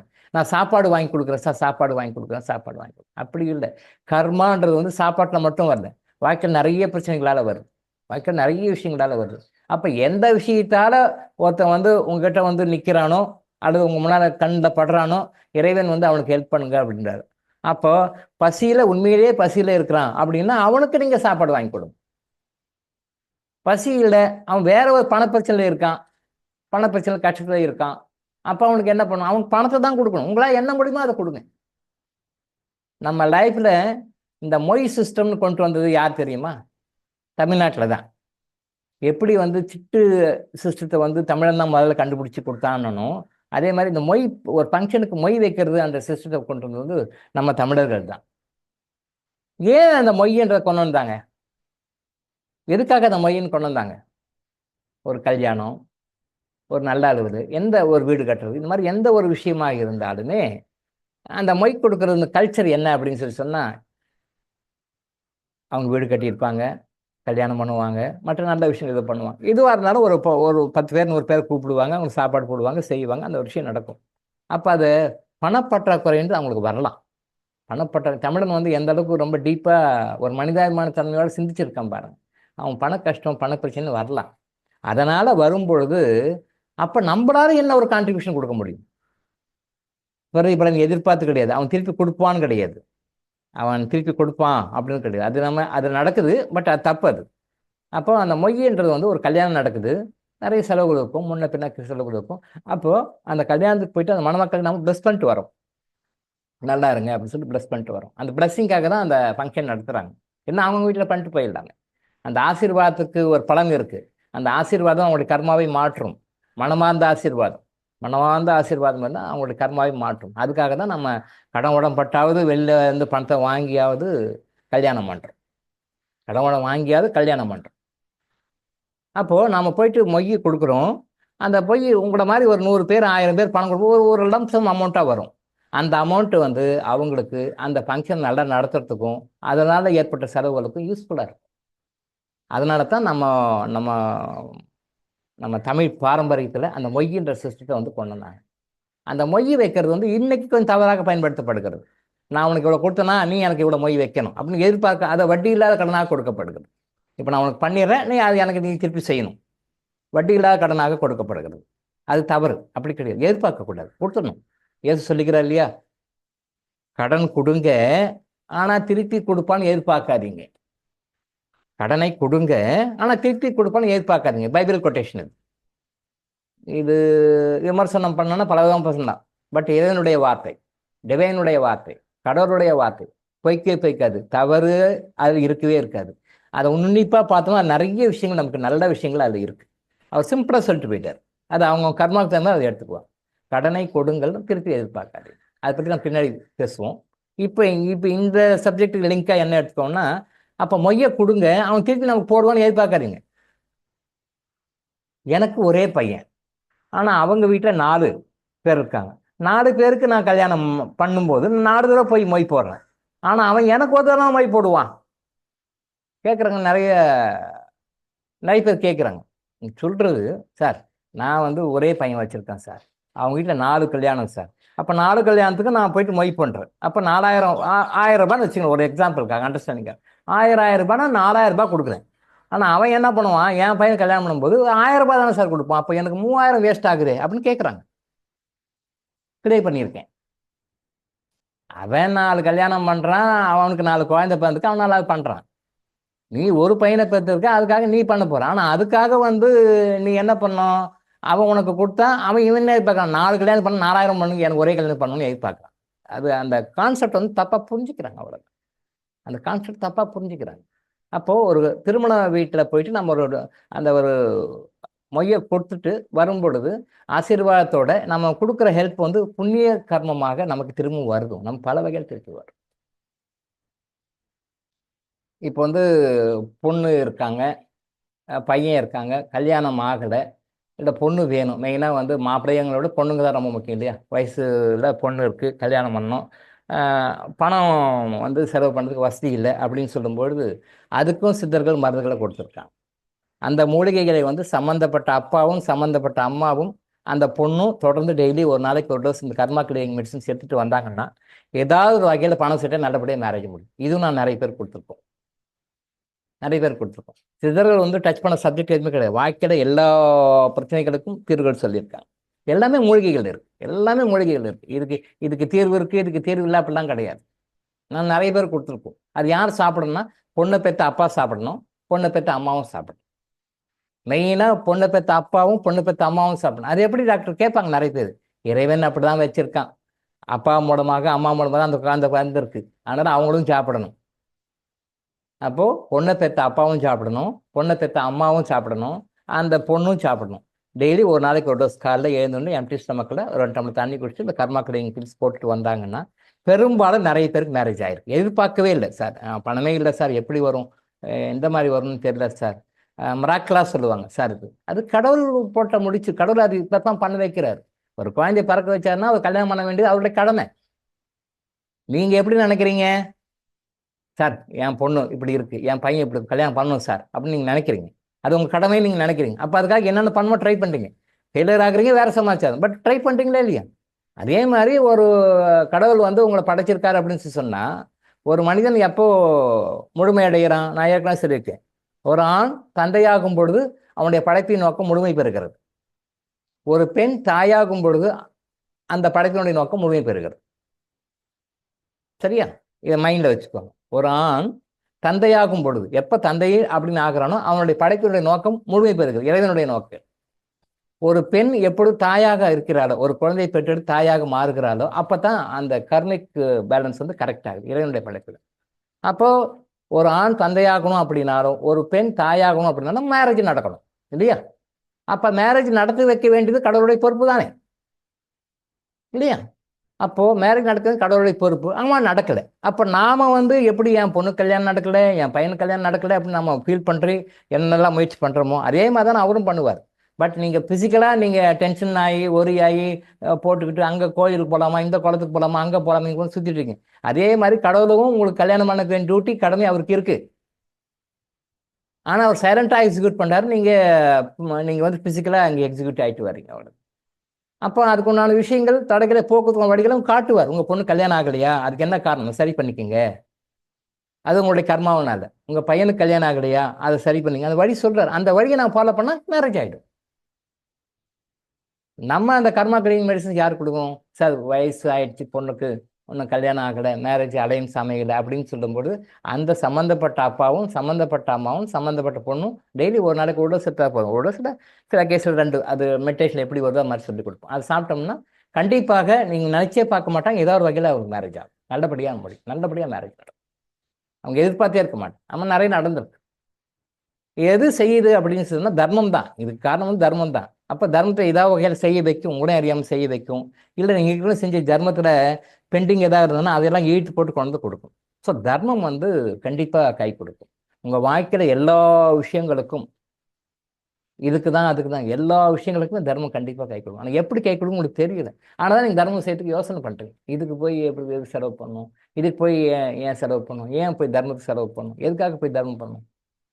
திரும்பவும் சொல்கிறேன், நீங்கள் நல்லா இருக்கணுன்றதுக்காக தர்மம் பண்ணணும். தர்மம் வாங்குறவங்க நல்லா இருக்காரா, அவர் நல்லா இருப்பாரா அப்படின்றது அது செகண்ட் கொஸ்டின். அது நமக்கு வேண்டாம். தர்மம் பண்ண நீங்கள் நல்லா இருப்பீங்க. எப்பேற்பட்ட முடியாத நிலைமையிலையும் நீங்கள் தர்மம் பண்ணுவதற்கான வாய்ப்புகளை கடவுள் கொடுத்துருக்கிறார். நானே 6 வயிறு சாப்பாடு, எனக்கே பணம் இல்லை, நானே வாடகை கொடுக்க காசு இல்லை, கஷ்டப்பட்டுருக்கேன், இந்த மாத்துணி போகிறதுக்கு கஷ்டப்பட்டுருக்கேன். அப்போ நான் வர்றது?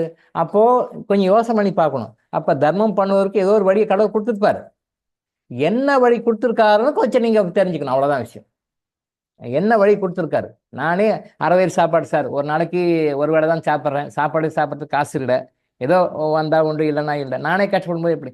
அங்கேயும் கடவுள் எங்கே ஒரு ட்விஸ்ட் வச்சுருப்பார். எங்கேயாவது ஒரு இடத்துல சர்வீஸ் பண்ணுறதுக்கு அதுலேருந்து வெளியே வரத்துக்கும் வழி கொடுப்பாரு. பொதுவாகவே கடவுள் எந்த ஒரு பிரச்சனையும் கொடுக்குறாலும் அதுக்கு சொல்யூஷன் கொடுக்காம பிரச்சனை கொடுக்க மாட்டேன். ஒரு நோயை கொடுக்குறானாலும் அதுலேருந்து வெளியே வரத்துக்கு ஒரு சொல்யூஷன் கொடுத்து தான் பிரச்சனை கொடுப்பார், அந்த நோயை கொடுப்பார்.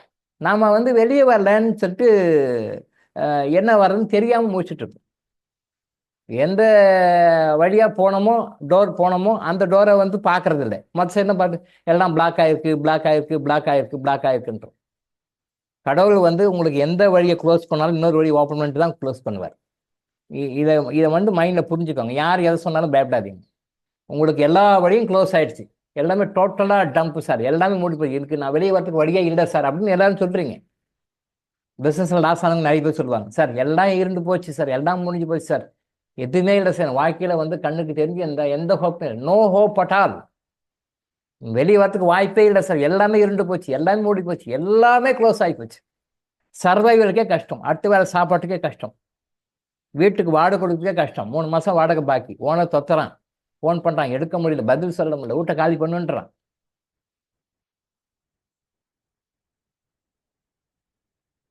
ஓனர் வீட்டை காலி பண்ணு, 6 மாதம் வாடகை கொடுக்கல, வெளியே போ அப்படின்னு ஓனர் ஒரு பக்கம். கம்பெனியில் வேலை வந்து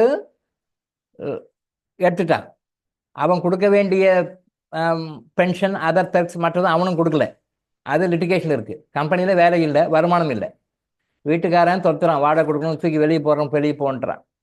குழந்தைங்களுக்கு ஸ்கூலில் ஃபீஸ் கட்டணும், ஏன்னா கட் பண்ணிவிடுவேன், டிசி கொடுக்குறேன், வாங்கி போயிடுங்க, வெளியே போயிடுங்க, நீங்கள் வேண்டாம், எங்களுக்கு அவமானமாக இருக்குது, கஷ்டமாக இருக்குது, உங்களை பார்த்து மற்ற பேரண்ட்ஸும் வந்து பணம் லேட்டாக கட்டலாமா, லேட் பண்ணுறாங்க அப்படின்னு சொல்லிட்டு உங்களை பார்த்து மற்ற பேரண்ட்ஸும் கற்றுக்குவாங்க. ஆனால் நீங்கள் யாரும் வராதிங்க, எக்ஸ்கியூஸ்லாம் கேட்காதீங்க, இல்லைனா டிசி வாங்கி வெளியே போயிடுங்க, வேண்டாம் எங்களுக்கு, அந்த டிசி கூட இவ்வளோ பணம் கொடுக்கணும், வெளியே போயிடுங்க. இன்னும் நிறைய ஒரு எக்ஸாம்பிளுக்காக சொன்னோம், நிறைய பிரச்சனைகள் நிறைய கஷ்டங்கள்லாம் இருக்குது. இந்த நிலைமை என்ன பண்ணணும்? சூசைட் பண்ணிக்கணும். வேறு வழியே இல்லை சார், சூசைட் பண்ணிக்கணும். ஆமாம் டைமில் நம்மக்கிட்ட வருவான், நான் சூசைட் தான் பண்ணிக்கிறேன் சார், சூசைட் பண்ணிட்டேன் சார், 2 டைம் அட்டன் பண்ணிட்டேன் சார், 3ஆவது தடவை எதை தப்பிச்சு வந்துட்டேன் சார், என்ன சார் பண்ணுறது? வாழ்க்கையில் எல்லாமே இருந்து போச்சு. அங்கே யார் வருவாங்க? There comes God, almighty God. சில கர்மா கிளியரிங் மெடிசன்ஸ் இருக்குது, இதை நீங்கள் சாப்பிடுங்க, தொடர்ந்து சாப்பிடுங்க. காலையில் எழுந்தோன்னே எம்டி ஸ்டமக்கில் ஒரு 2 டம்ளர் தண்ணி குடிச்சு இதை சாப்பிடுங்க. உங்கள் வாழ்க்கையில் என்ன நடக்குது? என்ன சார் நடக்க போகுது? அவ்வளோதான், இன்றைக்கி இல்லை, ஏதோ 2 டைம் எஸ்கேப் ஆகிட்டேன், காப்பாற்றி விட்டாங்க, 3ஆவது டைம் நான் சூசைட் பண்ணிக்க போகிறேன், 3ஆவது டைம் நான் சூசைட் பண்ணிப்பேன், அவ்வளோதான், வேற ஒன்றும் இல்லை.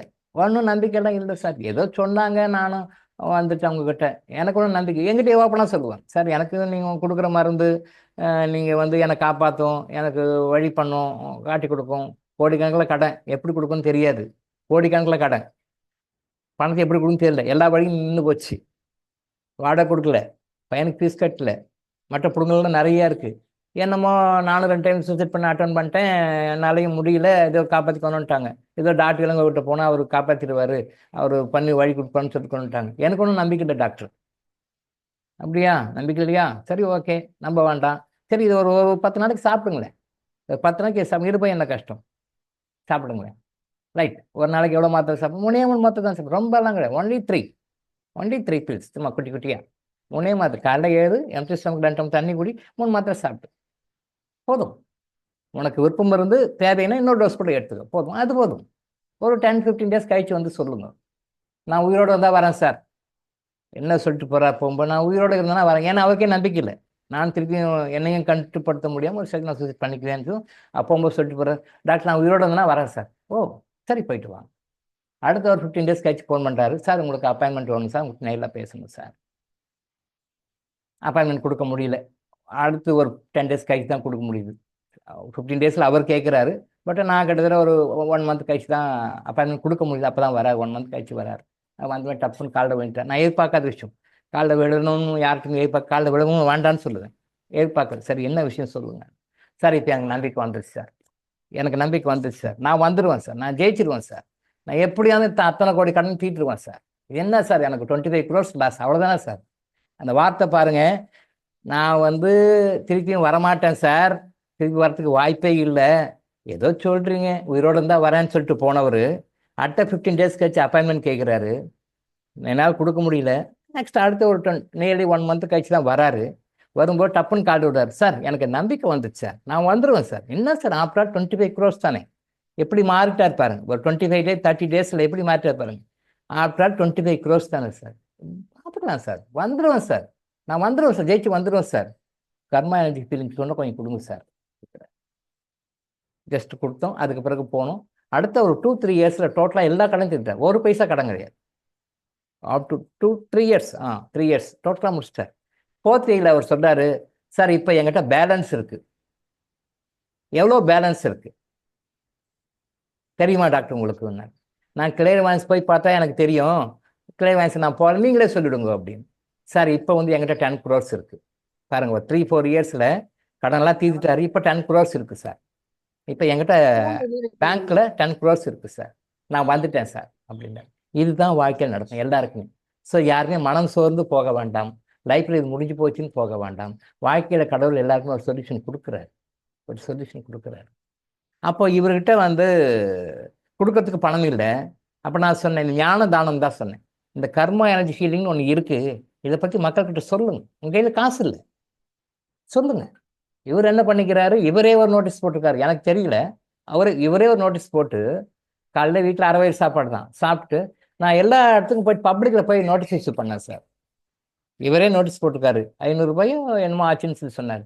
நானே போட்டேன் சார், நீங்கள் என்ன நோட்டீஸ் எல்லாம் போட வேணா நீங்கள் சொல்லுவீங்க, நான் மனசில் நீங்கள் சொன்ன விஷயத்தெல்லாம் அப்படியே மனசில் வாங்கி ஜஸ்ட் நோட்டீஸ் போட்டு நான் எல்லாருக்கும் கொடுத்தேன் சார். நான் கொடுத்தேன் சார், அவ்வளோதான் சார். எல்லாம் வாங்கினாங்க பண்ணாங்க சார், நான் கொடுத்தேன் சார். என்கொயரி வந்தது, ஆனால் யார் கொடுத்து வந்ததுன்னு நமக்கு தெரியல. ஆனால் கேட்கும்போது சொன்னாங்க, சார் எங்கேயோ ஒரு நோட்டீஸ் கொடுத்தாங்க சார், அதை பார்த்து தான் அதனால் வந்தேன். யார் கொடுத்தாங்க எனக்கும் தெரியல, அவரும் சொல்லலை. இவர் வந்த பிறகு தான் நமக்கு தெரியுது, நான் தான் சார் அதை கொடுத்தேன். இவர் அந்த ஞானதானம் தான் பண்ணுறாரு. கர்மா எனர்ஜி ஹீலிங் ஒன்று இருக்குது, இது இப்படி போய் பாருங்க அப்படின்னு சொல்லிட்டு இவர் நோட்டீஸ் போட்டு இவர் கொடுத்தது எனக்கு தெரியாது, என்னுடைய பர்மிஷன் எல்லாமே போட்டாரு. என்கிட்ட ஒரு வார்த்தை கேட்டுருக்கலாமே, இல்லை சார் நான் ஏன் நல்லது பண்ணுறதுக்கு நான் ஏன் உங்களை கேட்கணும், நல்லது பண்ணுறதுக்கு நான் ஏன் சார் உங்களை கேட்கணும், வேண்டாம் சார், கேட்டால் நீங்கள் வேணான்னு சொல்லுவீங்க. ஆனால் என் மனசு பட்டது சார், நான் செஞ்சேன் சார். இப்போ அந்த கர்மா எனர்ஜி ஹீலிங்கை பற்றி 4 பேர் சொல்லியிருக்கிறாரு. ஒரு 100-200-300 பேருக்கு நோட்டீஸ் போட்டு கொடுத்துருக்கிறாரு. அந்த கர்மா அது வெளிவரத்துக்கு வழிகாட்டுது. அப்படியே வழிகாட்டி கடன்களை அந்த 25 crores கடனை தீர்த்துட்டாரு. இப்போ நான் என்கிட்ட 10 crores இருக்குது சார். இப்போ என்ன பண்ண போறீங்க சார்? இந்த பாதியை வந்து நான் மக்களுக்கு சேவை பண்ண போகிறேன் சார், அதுக்கு நீங்கள் கைட் பண்ணுங்க சார், நீங்கள் எப்படி பண்ணணும்னு சொல்லுங்கள் சார். இனிமேலுக்கு நான் செய்வேன் சார். இனிமேலுக்கு என் தலைமுறைக்கும் இந்த மாதிரி ஒரு பண கஷ்டம் வர மாதிரி நானும் வந்து இங்கே ஸ்ட்ராங்காக பேஸ் பண்ணிட்டு போயிடுவேன் சார். தலைமுறைகளுக்கும் என்னுடைய எந்த தலைமுறையும் என்ன மாதிரி கடன்படக்கூடாது, என்ன மாதிரி கஷ்டப்படக்கூடாது, என்ன மாதிரி வந்து லைஃப்பில் வந்து சூசைட் பண்ணிக்க நாளைக்கு போகக்கூடாது சார். என் தலைமுறைகளுக்கு கூட அப்படி பண்ணக்கூடாது. அந்த அளவுக்கு நான் புண்ணியத்தை சம்பாதிச்சு வச்சுட்டு போவேன் சார். அந்த புண்ணியம் தான் சார் காப்பாற்ற நான் உணர்றேன் சார். இது உண்மையிலே நடந்த சமாச்சாரம். இந்த மாதிரி நிறைய இருக்குது. இன்றைக்கி டைம் முடிஞ்சு போச்சு, நம்ம இதோட முடிச்சுக்குவோம். நம்ம நாளைக்கு தொடர்ந்து பேசுவோம். ஏதாவது டவுட்ஸ் இருந்தால் போடுங்க, நம்ம கிளியர் பண்ணி ஆன்சர் பண்ணி கொடுப்போம். சரிங்களா? அனைவருக்கும் நன்றி.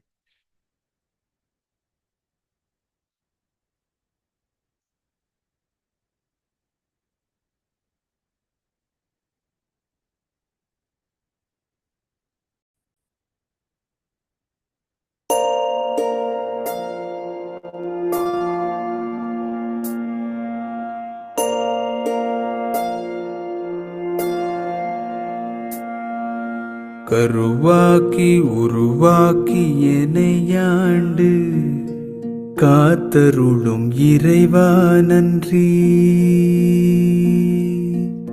எங்கும் நிறைந்தோனே எல்லை இலாதானே, எங்கேயும் எப்போதும் என் குலம் காப்பவனே. நெஞ்சம் துணிய துணையாய் வருவாய், நேர்மறை உணர்வுகள் பெருகிடச் செய்வாய். உடலில் உறுதியை பெரிதாய் தருவாய், உனை உணரும் அறிவை என்னுள்ளருள்வாய். சுற்றமனைத்தும் காப்பவனே, செய்தொழிலில் ஏற்றம் தருபவனே, எடுத்த செயலில் வெற்றி கொடு, என் ஆற்றல் பெருகிட அருளை கொடு.